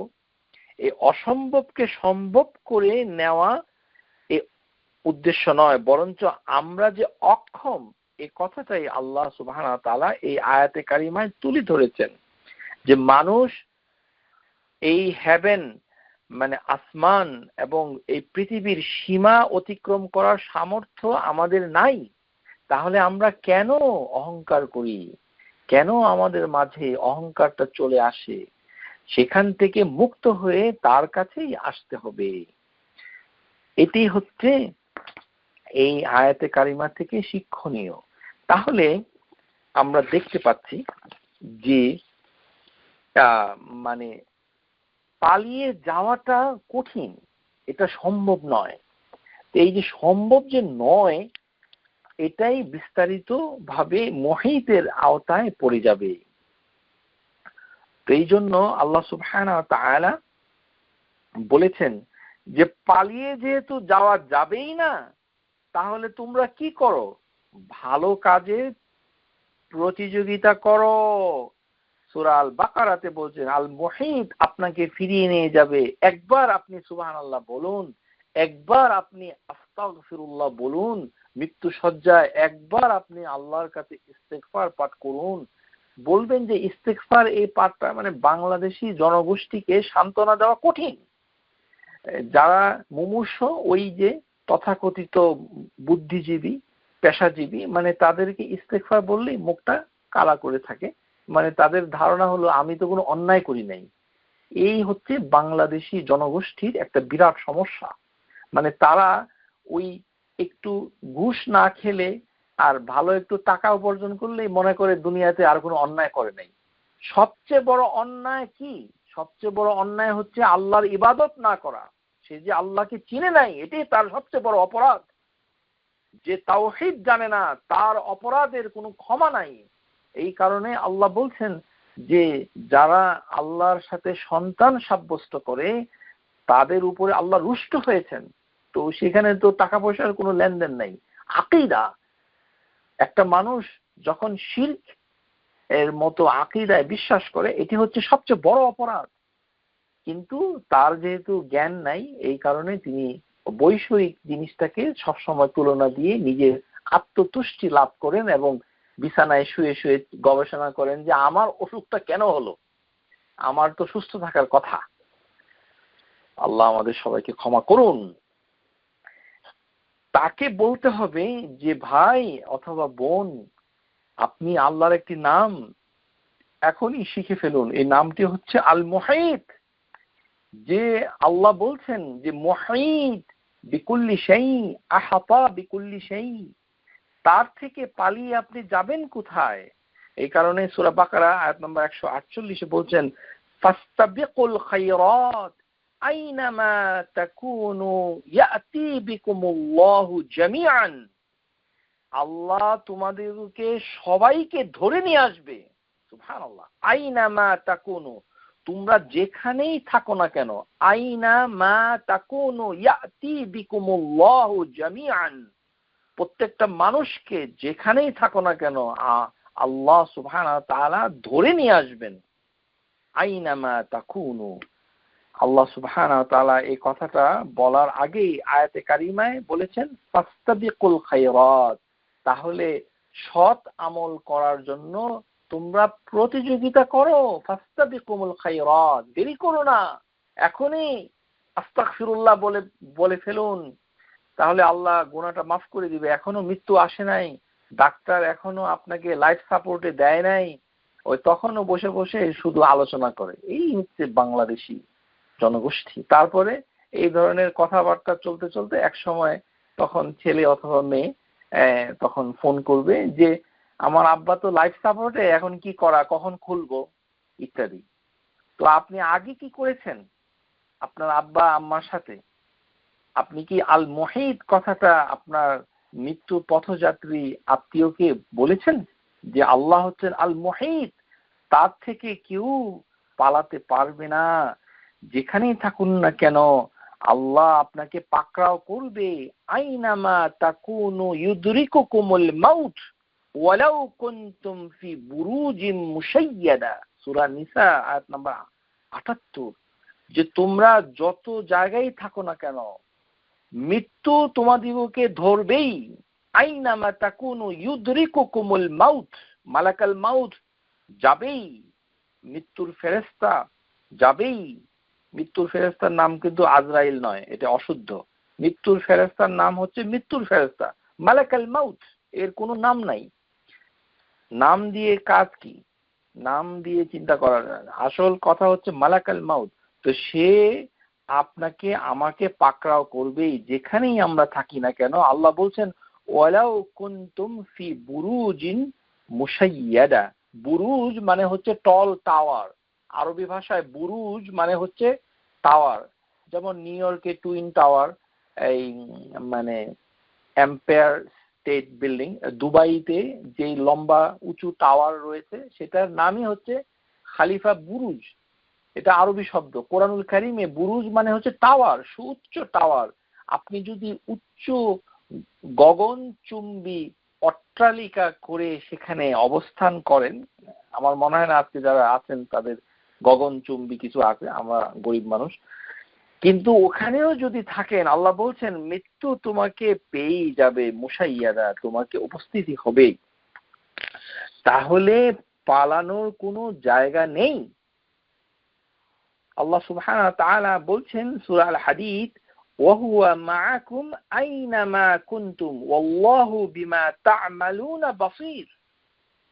যে তোমরা যাই করো না কেন আল্লাহ সুবহানাহু ওয়া তাআলা সমস্ত কর্মকাণ্ডকে, তা'মাল যাগুলো আমরা করছি সেগুলো কিন্তু তিনি কি করছেন? প্রত্যক্ষ দৃষ্টিতে দেখছেন, সম্মুখ দৃষ্টি করছেন। এই কারণে ইমাম আহমেদ বিন হাম্বল এই আয়াতের ব্যাখ্যায় তিনি বলেছেন যে আল্লাহ বস্তুত পক্ষে, ভালো করে শুনুন এই কথাটা, ইমাম আহমদ এই আয়াতের তাফসিরে বলেছেন, সূরা হাদীদ যারা তাফসির করেন তাদের জন্য গুরুত্বপূর্ণ, ওয়া হুয়া মাআকুম আইনামা কুনতুম, যে তোমরা যেখানেই থাকো না কেন আমি তোমাদের সাথে আছি। ওয়াল্লাহু বিমা তা'মালুনা বাসীর, তার মানে আল্লাহ সব জায়গায় নয়, আল্লাহ সুবহানাহু ওয়া তাআলা সৃষ্টি থেকে দূরে গিয়ে পর্যবেক্ষণ করছেন। ইমাম আহমদ এই কথারই ব্যাখ্যা করেছেন, কেননা এই আয়াতের শেষ হয়েছে বাসীর, মানে তিনি দেখছেন। কি দেখছেন? আমাদের কর্মকাণ্ডকে দেখছেন। ওয়াল্লাহু বিমা তা'মালুন, আমরা যা কিছু করছি সব কর্মকাণ্ডকে, সৃষ্টির সমস্ত কার্যকলাপকে, কর্মযজ্ঞকে আল্লাহ সুবহানাহু ওয়া তাআলা সৃষ্টি থেকে পৃথক হয়ে, ভালো করে শুনুন, সৃষ্টি থেকে পৃথক হয়ে, অর্থাৎ তিনি আরশ থেকে পৃথক, আল্লাহ সুবহানাহু ওয়া তাআলা কুরসি থেকে পৃথক, সমস্ত সৃষ্টি থেকে পৃথক হয়ে তিনি বাসীর, তিনি দেখছেন, সব কিছু দেখছেন। ওয়ালা আদনা মিন যালিকা ওয়ালা আকসারা, মানে আল্লাহ সুবহানাহু ওয়া তাআলা সূরা মুজাদিলা এই আয়াতে কারিমায় আল্লাহ সুবহানাহু ওয়া তাআলা বলছেন যে তোমরা যখন তিনজনে সলা পরামর্শ করো, চতুর্থ জন হচ্ছেন আল্লাহ, আর তোমরা যখন 5 জন মিলে আলোচনা করো তখন ষষ্ঠ জন হচ্ছে আল্লাহ। সুতরাং আল্লাহ সুবহানাহু ওয়া তাআলার জ্ঞান থেকে তোমরা দূরে যেতে পারবে না।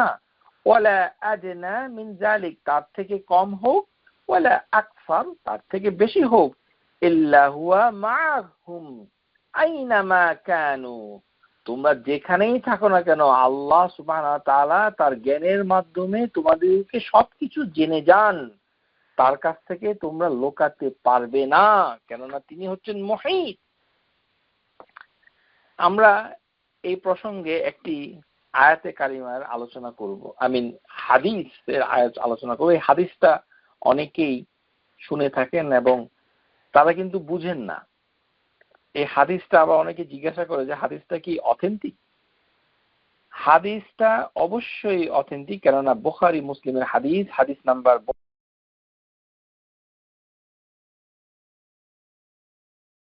হাদিসটা হচ্ছে ওই যে ব্যক্তি যে তার পরিবারকে বলেছিল যে আমি তো কোনো ভালো আমল করতে পারিনি। আন আবি হুরায়রা রাদিয়াল্লাহু আনহু আন্না রাসূলুল্লাহি সাল্লাল্লাহু আলাইহি সাল্লাম قال قال رجل لم يعمل حسنة قط لأهله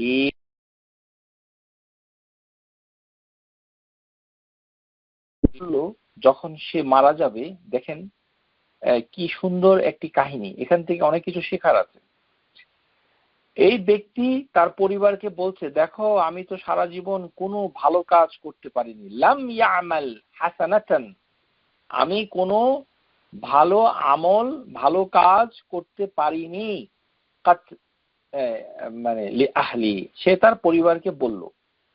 তাহলে তার পরিণাম কি? পরিণাম হচ্ছে আল্লাহ হচ্ছেন মানে তাকে শাস্তি দিবে। এই কারণে সে ভয় পেয়ে বলল, ইদা মাতা ফাহাররিকুহু সুম্মা উযুরু নিসফাহু ফিল বাররি ওয়া নিসফাহু ফিল বাহরি, যে আমি মারা গেলে আমার শরীরটাকে তোমরা পুড়িয়ে ফেলো, ক্রিমেশন করে ফেলো। আমি তো ভালো কাজ করিনি, তো এখন আমাকে কি করবে? তো আমি যখন মারা যাব তখন আমার শরীরটাকে তোমরা আগুনে রোস্ট করো, তারপরে সেটাকে ছাই করো, মানে পুড়ে ফেলো। তো পুড়ে ওই ছাইগুলোকে মানে মানে পাহাড় পর্বতে ছড়িয়ে ছিটিয়ে দাও, আর সমুদ্রে অর্ধেক ছড়িয়ে ছিটিয়ে দাও। নিসফাহু ফিল বাহর বা নিসফাহু ফিল বার, scatter half of it on the land and half of him in the sea. فوالله لئن قدر الله عليه لا يعذبنه عذابا لا يعذبه أحدا من عالمين। তখন সে বলছে, আল্লাহর কসম, আল্লাহ সুবহানাহু ওয়া তাআলা যদি আমাকে পেয়ে যায় তাহলে আল্লাহ আমাকে এমন শাস্তি দিবে, কেননা সে ভালো কাজ করেনি, যে দুনিয়াতে কাউকে এরকম শাস্তি আল্লাহ দেন নাই। লা ইউআযযিবান্নাহু আযাবান লা ইউআযযিবুহু আহাদান মিনাল আলামিন, সারা সৃষ্টির ভিতরে কাউকে এই শাস্তি দেন নাই, তাকে সেটা দিবে। এই কারণে সে ভয় পেয়ে পরিবারকে বলছে যে তার শরীরটাকে পুড়িয়ে ফেলতে। ফালাম্মা মাতা রাজুলুন ফাআলু মা আমারাহুম। এটি খুব ইন্টারেস্টিং, যে যখন সে মারা গেল তখন তার পরিবার সে যেরকম আদেশ করেছিল যে তার শরীরটাকে পুড়ে ফেলে ছাই করে দিতে হবে, তারা তাই করলো। ফাআমারাল্লাহু বাররা ফাজামআ ফীহি, তখন আল্লাহ সুবহানাহু ওয়া তাআলা জমিনকে আদেশ করলেন। আমার আল্লাহ, লক্ষ্য করুন হাদিসের ভাষা কিন্তু আমার, আল্লাহ আদেশ করেছেন, জমিন সেই ছাইগুলোকে ফিরিয়ে নিয়ে আসছে। ওয়া আমারাল বাহরুজ ফাজামআ মা ফীহি, সমুদ্রকে তিনি আদেশ করেছেন যে তোমার ওই ছায়ের টুকরাগুলোকে তুমি ফিরিয়ে দাও। আমাদের বাংলাদেশে মানে মানুষের ভিতরে এমন দৃষ্টতামূলক লোক আমি দেখেছি, মসজিদের ভিতরে বসে প্রশ্ন করে যে এই যে প্লেন ক্রাশে যদি মানুষটা মারা যায় তাহলে তার কবরে সওয়াল জবাব কিভাবে হবে। আস্তাগফিরুল্লাহল আযীম। আল্লাহ হচ্ছেন আল কাদির, আল্লাহ হচ্ছেন শক্তিমান, সর্বশক্তিমান। তিনি আদেশ করবেন, মুহূর্তে হয়ে যাবে, ছাই হয়ে তার কবরে সওয়াল। আরে এই হচ্ছে আমাদের সমাজ, নিজের সওয়াল জবাব কিভাবে হবে সেটার কোনো খবর নাই। তিনি মসজিদে এসে একজন আলিমকে প্রশ্ন করছে যে যদি মানুষ পানিতে ডুবে মরে যায় অথবা প্লেনে ক্রাশ করে ছাই হয়ে যায় তাহলে তাকে কবরে তাকে সওয়াল জবাব জিজ্ঞাসাবাদ কিভাবে করবে। আস্তাগফিরুল্লাহ আযীম। এই যে এই হাদিসটাই হচ্ছে প্রমাণ যে আল্লাহ জমিন এবং সমুদ্রকে হুকুম করলেন, সাথে সাথে তার দেহ এক হয়ে গেল। ক্বালা লিমা ফাআলতা হাযা, আল্লাহ তাকে জিজ্ঞাসা করলেন যে তুমি এমনটা কেমন করলে, কেন তুমি পরিবারকে বললে যে আগুনে পুড়ে ছাই করে দাও আমার শরীর।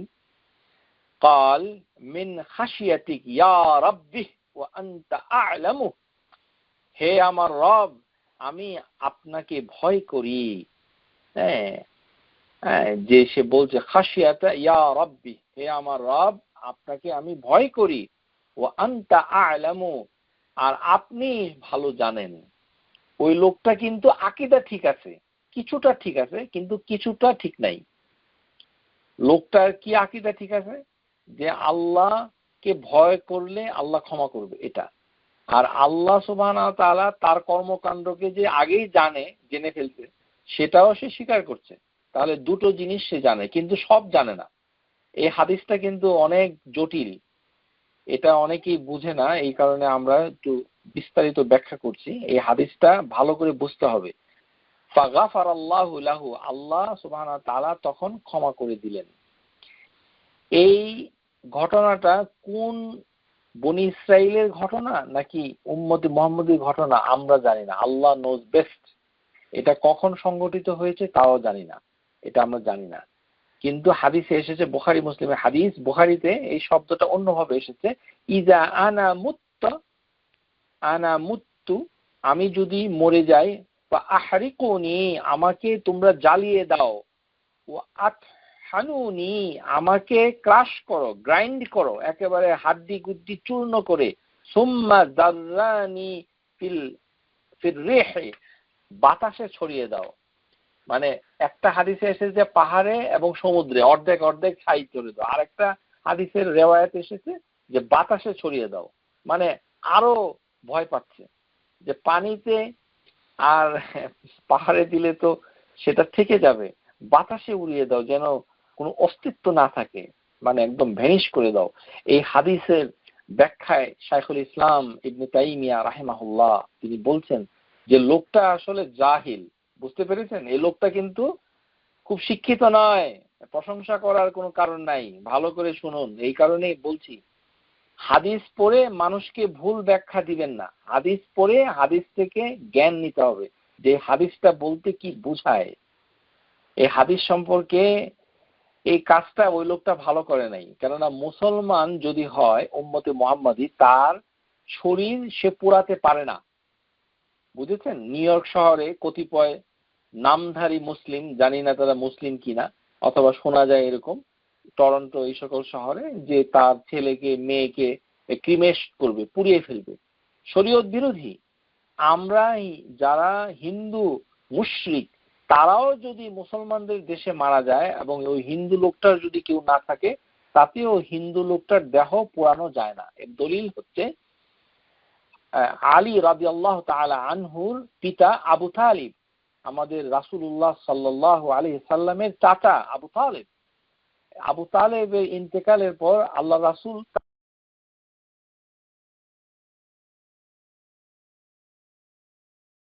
মুসলিম হয়নি, কাফের অবস্থায়, মুশরিক অবস্থায় ইন্তেকাল করেছে। সুতরাং ইসলাম ধর্মে শুধু মুসলিম নয়, অমুসলিমকেও পুরানো নিষেধ। তাহলে এই হাদিসে এসেছে যে লোকটা পুড়িয়ে ফেলেছে তার শরীর, এটা বলেছে, তাহলে এই কথাটা শরীয়ত বিরোধী। এক নাম্বার, তাহলে এটা শরীয়ত বিরোধী, এটাতে খুশি হওয়ার কিছু না, এটা বুঝতে হবে ভালো করে। ফাহাদা রাজুলুন কানা কাদ ওয়াকা লাহু শাক্কা ওয়াল জাহলু ফি কুদরাতিল্লাহি তাআলা আলা ইআতাদি ইবনে আদম।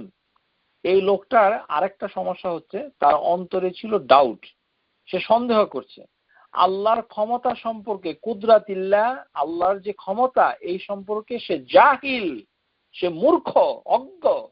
সে জানে না যে বনি আদমকে আল্লাহ সুবহানাহু ওয়া তাআলা সে পুড়িয়ে ফেললেও সে একত্র করতে পারবে।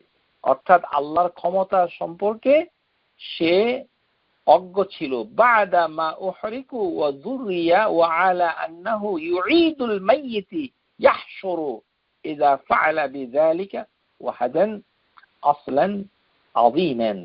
মানে ইবনে তাইমিয়া রাহিমাহুল্লাহ তিনি বলছেন যে প্রত্যেকটা আদম সন্তানকে আগুনে পুড়ালেও তাকে যদি ছড়িয়ে ছিটিয়ে দেওয়া হয়, তবুও আল্লাহ সুবহানাহু ওয়া তাআলা তাকে রেজারেক্ট করবে, তাকে পুনরুত্থান করবে, পূর্বের অবস্থা ফিরিয়ে নেবে। এখান থেকে দুটো জিনিস, দুটো মানে মূলনীতি মানে পাওয়া যায়। আসলান আযীমান, বিশাল মূলনীতি। দুটো মূলনীতি কি এই হাদিস থেকে শেখা যাচ্ছে? আহাদুহুমা, একটি হচ্ছে মুতাআল্লিকু বিআল্লাহি তাআলা ওয়া হুয়াল ঈমানু বিআন্নাহু আলা কুল্লি শাইইন কাদির, যে আল্লাহ সমস্ত কিছু করতে সক্ষম, তার প্রবল ক্ষমতা, সবকিছুর উপরে তিনি প্রবল, কেউ তাকে পরাজিত করতে পারে না। বিআন্নাহু আলা কুল্লি শাইইন কাদির। তো সে পুড়িয়ে যাবে কোথায়? সে তো আল্লাহর যেই ভুবন, যেই পৃথিবী, যেই হেভেন, এগুলো ছাড়াতে সে পারবে না। তাহলে কেন সে নিজেকে পোড়াবে? মুতাআল্লিকুন বিল ইয়াউমিল আখির, এবং আখিরাতে তাকে আবার তুলে আসবে। ওহুয়াল ঈমান বিআন্নাল্লাহ ইউঈদু হাযাল মাইয়িত ইয়াজজিহি আলা আমালিহি। তাকে ফিরিয়ে আনবে আল্লাহ তার মৃত্যুর পরে, এবং তার কর্মসমূহকেও ফিরিয়ে আনবেন। তো সুতরাং যাবে কোথায়? এই আয়াতে কারিমায় যে সূরা ইয়াসিন, আমরা যে বাংলাদেশে খুব জনপ্রিয় সূরা, এখানে একটি আয়াত রয়েছে 78 এবং 79, যে যে মক্কা মুশরিকদের ভিতরে আস ইবনে ওয়াইল যখন একটি পুরনো মানুষের হাড্ডির টুকরা এনে গ্রাইন্ড করে, চূর্ণ করে, পাউডার করে নবী সাল্লাল্লাহু আলাইহি সাল্লামকে বলেছিল, ইয়া রাসূলুল্লাহ, এই হাড্ডিটাকে যে আমি চূর্ণ করে দিলাম, এটাকেও কি আল্লাহ জীবন দিবেন? এর পরিপ্রেক্ষিতে আল্লাহ সুবহানাহু ওয়া তাআলা আয়াত নাজিল করে বলে দিচ্ছেন, ওয়াদারাবা লানা মাসালান, যে ওরা আমাদের কাছে দৃষ্টান্ত পেশ করে যে হাড্ডিটা গুঁড়া করে, যে এটা পুনরুত্থান কিভাবে হবে। ও নাসিয়া খালকাহু, অথচ তাকে যে সৃষ্টি করা হয়েছে সেটা সে ভুলে গিয়েছে। তো সে কি বলছে? মান ইউহিল ইযামা ওয়া হিয়া রামিম, যে এই গলিত হয়ে যাওয়ার পরেও কি আমাকে এই হাড্ডি গুড্ডি গুলোকে আল্লাহ জীবন দান করবেন? আল্লাহ সুবহানাহু ওয়া তাআলা তার রাসূলকে বলছেন, কুল ইউহইয়াল্লাযী আনশাআ আউওয়ালা মাররা ওয়া হুয়া বিকুল্লি খালকিন আলীম। ওই যে নিষ্প্রাণ, ওই যে শুক্রাণু, ডিম্বাণু, সেখান থেকে যেভাবে প্রথমবার তোমাকে সৃষ্টি করা হয়েছিল, ঠিক সেভাবেই আমি আবার পুনরায় তোমাকে সৃষ্টি করে ফেলবো। তাহলে আল্লাহর কাছ থেকে পালানোর রাস্তা নাই, তার কাছে ফিরতেই হবে। আমরা যখন মৃত্যুর পরে যে কথাটা বলি, এটাকে কি বলা হয়? ইন্না লিল্লাহি ওয়া ইন্না ইলাইহি রাজিউন। এই কথাটাকে সংক্ষেপে বলা হয় ইস্তিরজা। ইস্তিরজা, এটা যে ইস্তিরজা করেন, এর মূল বিষয় হচ্ছে রুজু ইলাল্লাহ, আল্লাহর দিকে ফিরে আসতে হবে। তো এখন আমাদের যে আধুনিক বাংলাদেশ, এইখানে পত্র পত্রিকাগুলোতে এবং শিক্ষিত সমাজের ভিতরে এই মৃত্যুর পরে কয়েকটা জিনিস এখন আমাদের দেশের সংস্কৃতির ঐতিহ্য হয়ে উঠেছে, যেটা কোরআন বিরোধী, হাদিস বিরোধী। সেটা কি? গতকাল রাত ৩টার সময় বাংলাদেশের উজ্জ্বল নক্ষত্র আব্দুল কলাগাছ মার্কা, মানে মানে বিশিষ্ট পাটখড়ি, তিনি না ফেরার দেশে চলে গেছেন। না ফেরার দেশে, এগুলি হচ্ছে আমাদের পত্রিকার ভাষা। তিনি না ফেরার দেশে চলে গেছেন। তো তার মানে সে কিন্তু আল্লাহ সুবহানাহু ওয়া তাআলা যে তাকে ফিরে আনবেন, এটাকে সে অস্বীকার করছে, যে সে মরে যাবে, সে আর ফিরে আসবে না। আউওয়ালা মাররা ওয়া হুয়া বিকুল্লি খালকিন আলীম ইউহয়িহা আল্লাযী আনশা, প্রথমে যেভাবে সৃষ্টি করা হয়েছিল ঠিক সেভাবেই। ওয়া ইউঈদুকুম, তোমাদেরকে ফিরিয়ে আনা হবে। তুমি যাবে কোথায়? না ফেরার দেশে। আরেকটা পপুলার কথা আছে যে এই মৃত্যুকে মেনে নেওয়া যায় না। আপনারা পত্রিকায় পড়ে থাকবেন এই ধরনের কথা। খবরদার, এই ধরনের কথা জীবনেও মুখ দিয়ে বলবেন না, তাহলে ঈমান চলে যাবে, মুসলমান থাকতে পারবেন না। আল্লাহ সুবহানাহু ওয়া তাআলা মালাকাল মাউত পাঠিয়ে তার মৃত্যুকে নিশ্চিত করেছে। তাকে তো মরতে হবেই, কেননা তার আল্লাহর সৃষ্টি, বনি আদম সন্তান। আর তিনি বাংলাদেশে বসে কি বলছেন? এই মৃত্যু মেনে নেওয়া যায় না। মেনে নেওয়া যায় না তো কি করবেন? একটা হরতাল দেন অথবা 2টা গাড়ি ভাঙেন, যে মৃত্যুটাকে মেনে নিচ্ছেন না। আপনি কি করবেন? করে কিছু দেখান। এই হচ্ছে আমাদের বর্তমানের বাংলাদেশি সমাজ, যারা কোরআন এবং হাদিস থেকে অনেক দূরে চলে গেছে। তাদের মুখ থেকে এমন কথা বের হচ্ছে যেটা পত্র পত্রিকাতে আসছে, সেটাতে আমরা শঙ্কিত হই। আমাদের ভবিষ্যৎ প্রজন্ম কি ভাষা ব্যবহার করছে মৃত্যুর সাথে। আজকাল মৃত্যুকে বলা হচ্ছে মারা যাচ্ছে। পত্রিকাগুলোতে যে গতকাল বিকাল ৩টার সময় বায়তুল মোকাররমের ইমাম সাহেব মারা গিয়েছেন, একটা সংবাদ। আর তার পাশেই আরেকটি সংবাদ হচ্ছে কি, যে যশোরে গাড়ি চাপা পড়ে 2টি গরু মারা গিয়েছে। তো বায়তুল মোকাররম ইমাম সাহেবও মারা গেছেন, আর 2টা গরু সেও মারা গেছে। এই হচ্ছে আমাদের বাংলাদেশি শিক্ষিত সাংবাদিকের লেখা সংবাদপত্র। এরকম অবনতি ঘটেছে।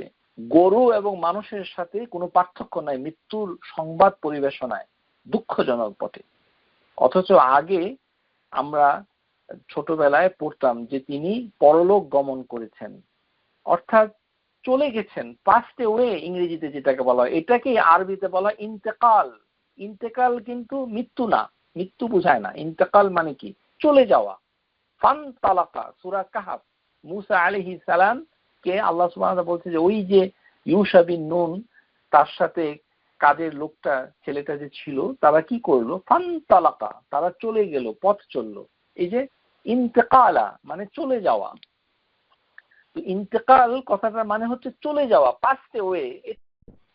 এখন সবার মৃত্যু সংবাদ এভাবেই প্রচার করে, মোটামুটি গরু মারা যায়, মানুষও মারা যায়, এর ভিতরে কোনো পার্থক্য নাই। অথচ আল্লাহ মানুষকে সম্মানিত করেছে।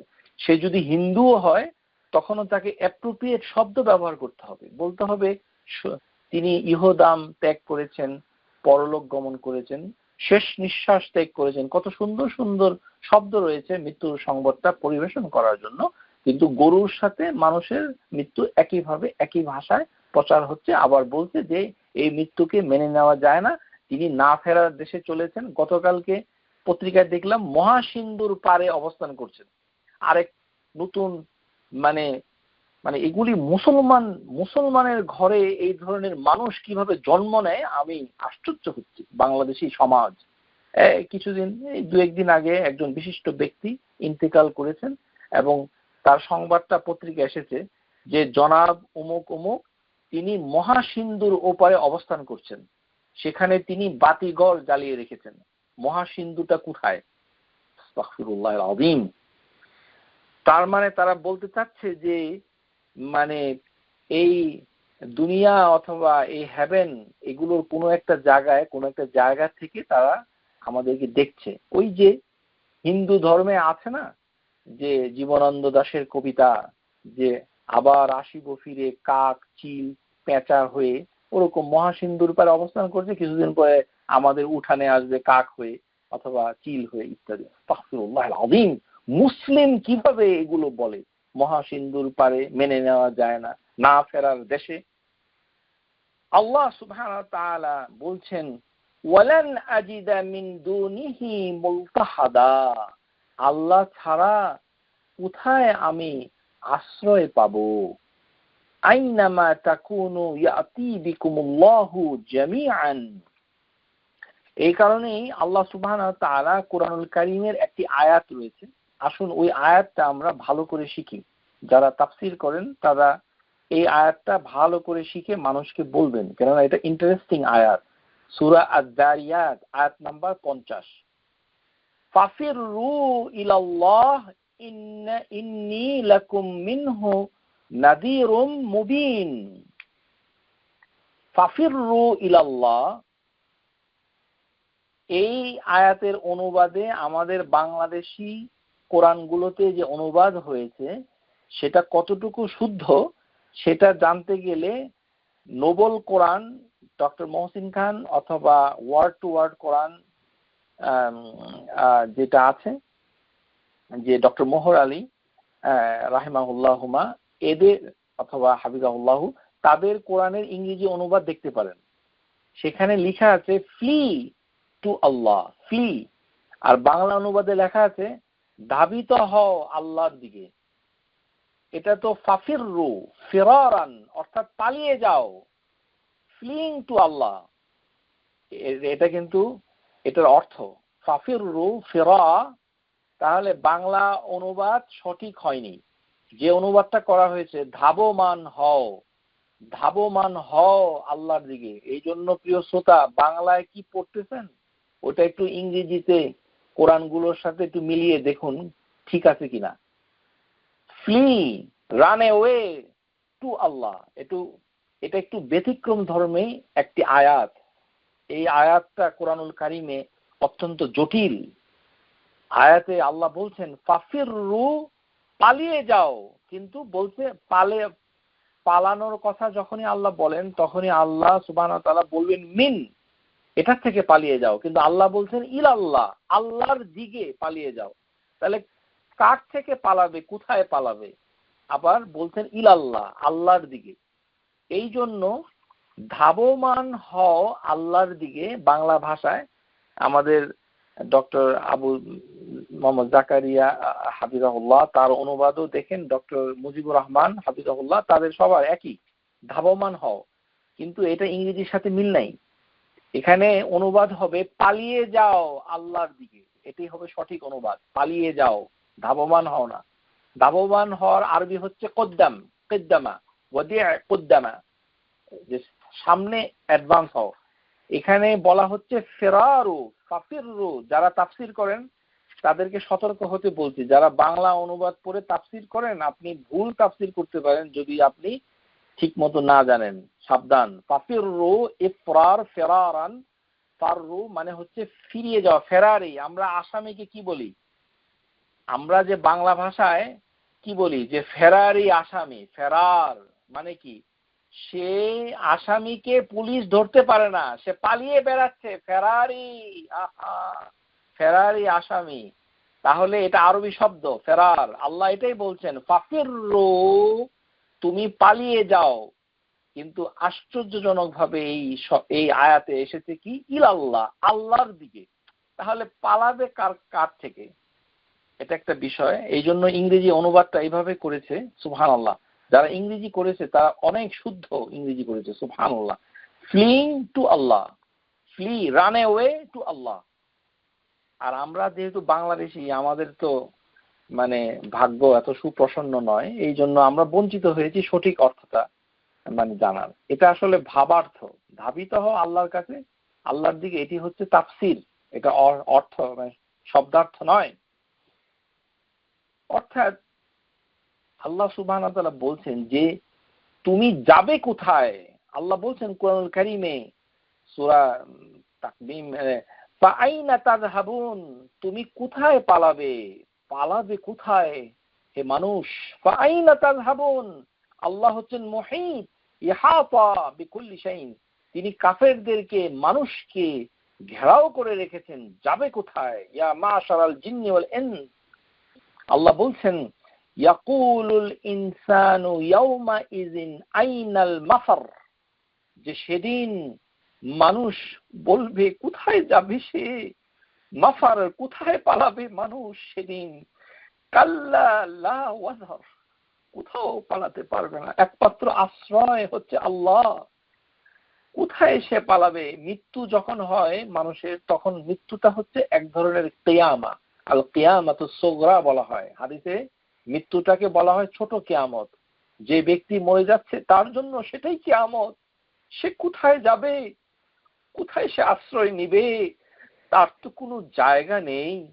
ইলা রাব্বিকা ইয়াউমা ইযিন মুস্তাকার, আল্লাহ বলছেন যে হে, তোমার রবের কাছেই হচ্ছে তোমার আশ্রয়, একমাত্র আশ্রয়। ইলা রাব্বিকা ইয়াউমা ইযিন মুস্তাকার ফাফিরু ইলাল্লাহ, যে পালিয়ে তুমি কোথায় যাবে? এই আয়াতের ব্যাখ্যা এসেছে অনেক ভাবে এসেছে। কোন কোন স্কলার বলেছেন এই আয়াত দিয়ে বোঝানো হচ্ছে তাজমাউ মাআনিয়া আল খাউফি ওয়ার রাজা, ভয় এবং আশা। এই আয়াতে দুটো জিনিস এসেছে, কি? ভয় এবং আশা। ভয় হচ্ছে কি? আল্লাহ থেকে ভয় পাচ্ছে, কিন্তু আশা করছে আবার আল্লাহর দিকে। কেননা আল্লাহ হচ্ছেন লা মানজা মিনকা ইল্লা ইলাইক, আল্লাহ ছাড়া আর নিরাপদ আশ্রয় নাই। কোথায় সে যাবে? মৃত্যুর সময় হসপিটালের বেডে বসে সে অস্বীকার করছে, সে যাবেটা কোথায়? আল খাউফু মিনাল্লাহি তাআলা, আল্লাহ থেকে ভয় পেয়ে সে যাবে কোথায়? ওয়াল লুজু ইলা সুবহানা, তাকে আল্লাহর দিকে ফিরে আসতেই হবে। কাল্লা লা ওয়াজার, কোনো আশ্রয়স্থল নেই। এই আয়াতের ব্যাখ্যায় ইমাম আত-তাবারি রাহিমাহুল্লাহ তিনি বলছেন যে এর অর্থ হচ্ছে যে আল্লাহর শাস্তি থেকে মানে তার রহমতের দিকে ছুটে যাওয়া একটি অর্থ, আরেকটি অর্থ হচ্ছে তার আদেশকে অনুসরণ করা আর তার আদেশ মান্য করার জন্য চেষ্টা করা। ফাফিরু ইলাল্লাহ এর অর্থ হচ্ছে অ্যাকর্ডিং টু ইমাম আত-তাবারি রাহিমাহুল্লাহ, জারির ইবনে তাবারি তিনি বলছেন যে আল্লাহর শাস্তি থেকে তার রহমতের দিকে ছুটে যাওয়া, তার হুকুম মেনে নেওয়া, তার হুকুম মানতে চেষ্টা করা, এই তিনটি হচ্ছে এটার অর্থ। ইবনে আব্বাস রাদিয়াল্লাহু আনহু এই আয়াতের অর্থ করেছেন ফিররু ইলাল্লাহি বিতাওবাতুন মিন যুনুবিকুম, এটি একটি অর্থ করেছেন যে ফিররু ইলাল্লাহর অর্থ হচ্ছে যে আপনি আপনার গুনাহ থেকে তওবা করেন। এই কারণেই আমরা মৃত্যু পথযাত্রী লোককে বলি যে আপনি তওবা করে নিন। ফিররু ইলাল্লাহি বিতাওবাহ, হ্যাঁ তাওবা, তাহলে তওবা করার একটি অর্থ করেছেন ইবনে আব্বাস। আরেকটি অর্থ করেছেন ফিররু মিনহু ইলাইহি, যে আল্লাহর থেকে পালিয়ে আল্লাহর দিকে আসা। এটা কেমন? ওয়া'লামু বিত্তাআতি, এবং মানে ওয়া'মালু তাআতি, মানে বিত্তাআতি মানে বেশি করে আমল করা, তাকে অনুসরণ করার জন্য। তাহলে ওই যে কথাটা ইবনে আব্বাসের ফিররু মিনহু ইলাইহি, যে আল্লাহ থেকে পালাতে হবে আল্লাহর দিকে, এটা মানেটা কি? দেখুন, ওই যে আমরা বেতেরের নামাজে যে দোয়াটা পড়ি মানে বসে শেষ রাকাতে, আল্লাহুম্মা ইন্নী আউযু বিরিদাকা মিন সাখাতিক ওয়া আউযু বিকা মিন মুআফাতিকা মিন উকুবাতিক ওয়া আউযু বিকা মিনক লা উহসি সানাআন আলাইক আনতা কামা আসনাইতা আলা নাফসিক। এটা খুব গুরুত্বপূর্ণ একটি দোয়া, এটা মুখস্থ করতে হবে। সিজদাতেও পড়া যায়, বেতেরের নামাজও পড়া যায়। তাহলে এইখানে প্রথম কথাটা কি? আল্লাহুম্মা ইন্নী আউযু বিরিদাকা মিন সাখাতিক, হে আল্লাহ আপনার রাগ থেকে, ক্রোধ থেকে, আপনার সন্তুষ্টির মাধ্যমে আশ্রয় চাচ্ছি। তারপরে আমরা বলছি যে মুআফাতিক, রেদা সন্তুষ্টি দিয়ে, তার রাগ থেকে, তার আনুকূল্য থেকে তার কাছে আশ্রয় চাচ্ছি। কিন্তু তৃতীয় নাম্বার যে কথাটা, যে উকুবাতিক, উকুবাতিক হচ্ছে তার শাস্তি থেকে আমরা নাফা চাচ্ছি, মানে শাস্তি থেকে পানাহা চাচ্ছি। প্রথমটা হচ্ছে সন্তুষ্টির মাধ্যমে তার রাগ থেকে আশ্রয় চাচ্ছি, পরের কথাটা হচ্ছে যে তার উকুবা, তার মানে তার শাস্তি থেকে, তার ওয়াফা মানে তার মানে শাস্তি থেকে আমরা পানাহা চাচ্ছি। আর তৃতীয় কথাটা ওয়া আউযু বিকা মিনক, যে আল্লাহর কাছ থেকে আশ্রয় চাচ্ছি, আল্লাহর কাছ থেকে, মানে আল্লাহর মাধ্যমে আল্লাহর কাছ থেকে। কথাটা একটু আউযু বিকা মিনক, যে আল্লাহর মাধ্যমে আল্লাহর থেকে আশ্রয় চাচ্ছি। তাহলে আল্লাহর থেকে পালাতে চাচ্ছি, আবার আল্লাহর দিকে আশ্রয় চাচ্ছি, এই কথাটা এসেছে ফিররু মিনহু ওয়া ইলাইহি, যে ফ্লি পালিয়ে যাওয়া আল্লাহ থেকে আল্লাহর দিকে।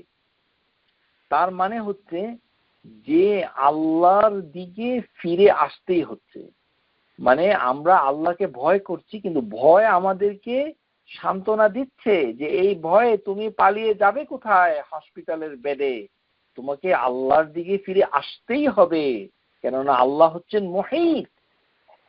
ইহতিরাজু মিন কুল্লি শাইইন দুনাল্লাহ, আরেকজন অর্থ করেছেন যে আল হুসাইন ইবনে ফাদল, একজন স্কলার রাহিমাহুল্লাহ, তিনি বলছেন যে এর অর্থ হচ্ছে যে আল্লাহ ছাড়া সবকিছু থেকে পালানো।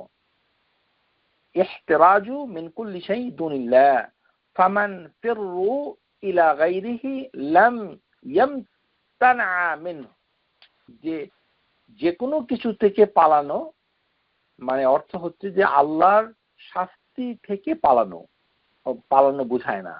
মানে আমরা যদি আল্লাহ ছাড়া অন্য কিছু থেকে পালাই তাহলে আল্লাহর শাস্তি থেকে আমরা পালাতে পারবো না।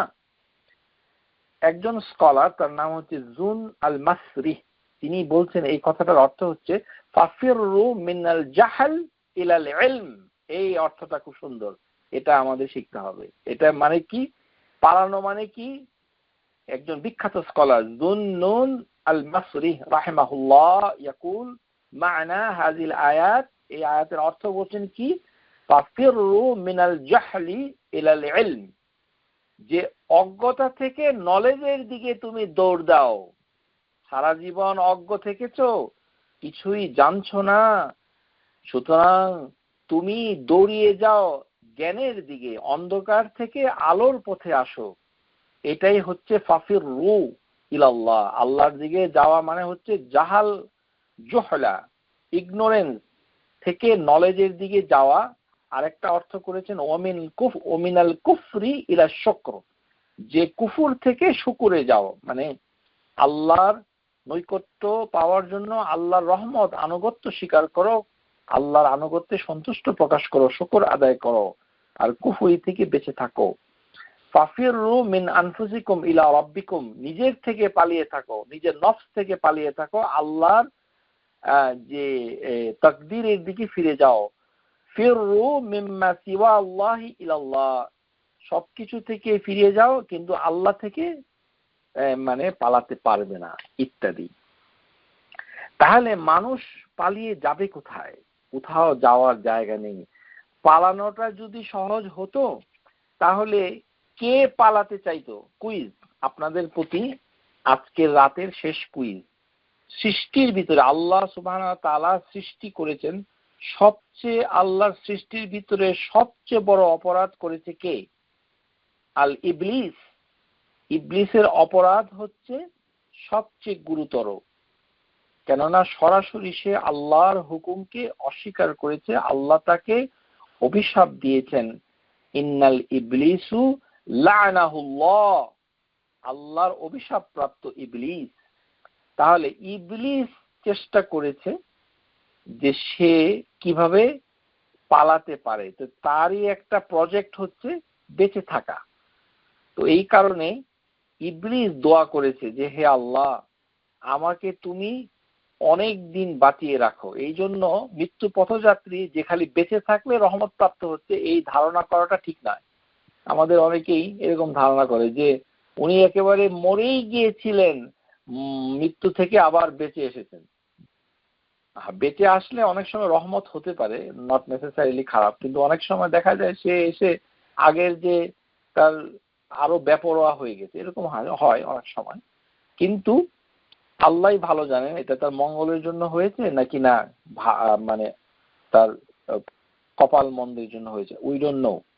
কিন্তু আমরা ইবলিসের উদাহরণটা দিয়ে যদি দেখতে পারি তাহলে ইবলিস কি বলছে? ক্বালা রাব্বি ফাআনজিরনি ইলা ইয়াউমি ইউবআসুন। ইবলিস বলল হে আমার রব। তার মানে ইবলিসের আকীদা অনেক ভালো, বাংলাদেশি আকীদার থেকে অনেক বেটার। ইবলিস জানে যে তার যার কাছে চাইতে হবে তার নাম হচ্ছে রব, সে তাওহীদের রুবুবিয়্যায় বিশ্বাস করে। ক্বালা ইবলিস, ইবলিস বলল রব্বি ফানজিরনি, আমাকে ছেড়ে দেন, ইলা ইয়াউমি ইউবআসুন, ওই যে কিয়ামতের আগ পর্যন্ত আমাকে ছেড়ে দেন, মানে আমাকে মৃত্যু দিবেন না। ক্বালা ফাইন্নাকা মিনাল মুনদারিন, যে তখন আল্লাহ সুবহানাহু ওয়া তাআলা বললেন যে ঠিক আছে, তোমার ফরিয়াদ, তোমার চাহিদা মঞ্জুর করা হয়েছে। তুমি যাদেরকে আমি ছেড়ে দিয়েছি, যারা দীর্ঘদিন বেঁচে থাকবে, মানে তারা, মানে তাদের ভিতরে তুমি একজন, মানে ইবলিস তাহলে বেঁচে আছে। ইলা ইয়াউমি ওয়াক্তিল মা'লুম, এবং আল্লাহ বলে দিয়েছেন যে ওই অ্যাপয়েন্টেড টাইম পর্যন্ত তুমি বেঁচে থাকবে। আল ওয়াক্ত আল মা'লুম। তাহলে ইবলিস কখন মারা যাবে, এটা একটা প্রশ্ন। যে ইবলিস আসলে তো বেঁচে আছে, এখনো মরে নাই, তো সে পালাতে চায়, পালিয়ে যাবে কোথায়? এই জন্যই আল্লাহ বলছেন যে ইয়া মাশারাল জিন্নি ওয়াল ইনস, জিন এবং মানুষ। ওই জিন কথাটা প্রথমে দিয়েছেন কারণ হচ্ছে জিনের ভিতরে বিখ্যাত জিনটা কে? আল ইবলিস। ইবলিস হচ্ছে ওই যে জিন, কানা মিনাল জিন্নি, ইবলিস ছিল জিন। তাহলে সে মরবে কখন?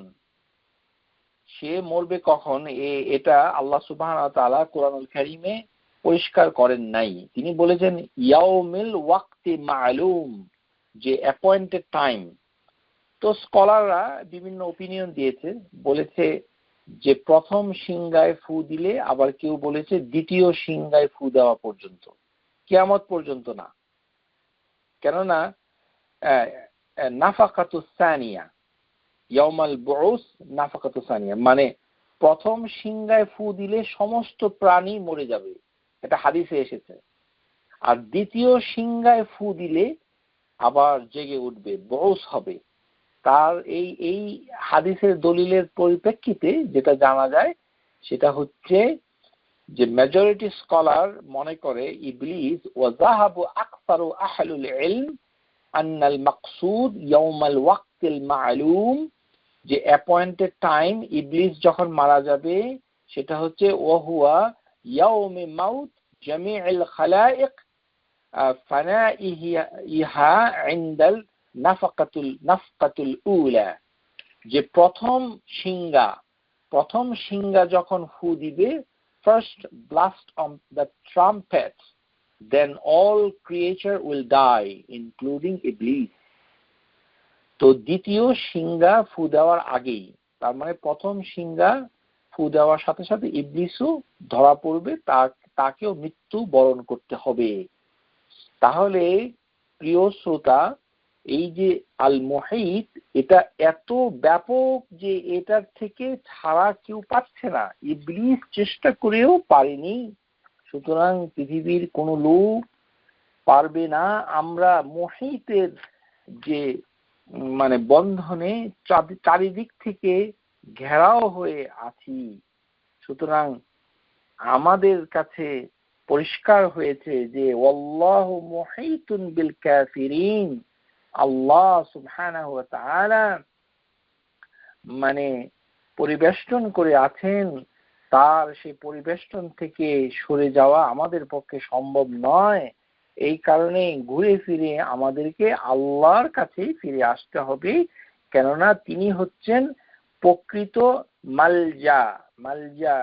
লা মানজা মিনকা ইল্লা ইলাইক, লা মানজা মানে আশ্রয়স্থল। তিনি হচ্ছেন মুসলিম, ঈমান যারা আল্লাহ বিশ্বাস করে, যারা তাওহীদে বিশ্বাস করে, তাদের মানে বিশ্বাস রাখতে হবে মৃত্যুর সময় যে হে আল্লাহ, আমি গুনাহগার, কিন্তু আমি আপনার আনুকূল্য পাওয়ার জন্য আপনার মুখাপেক্ষী। ইহতাজ ইলা রাহমাতিক, হে আল্লাহ আমি ইহতাজ ইলা রাহমাতিক, আপনি আমাকে ক্ষমা করুন। আপনার আশ্রয় ছাড়া আমি হসপিটালের বেডে থেকে কোথায় যাব?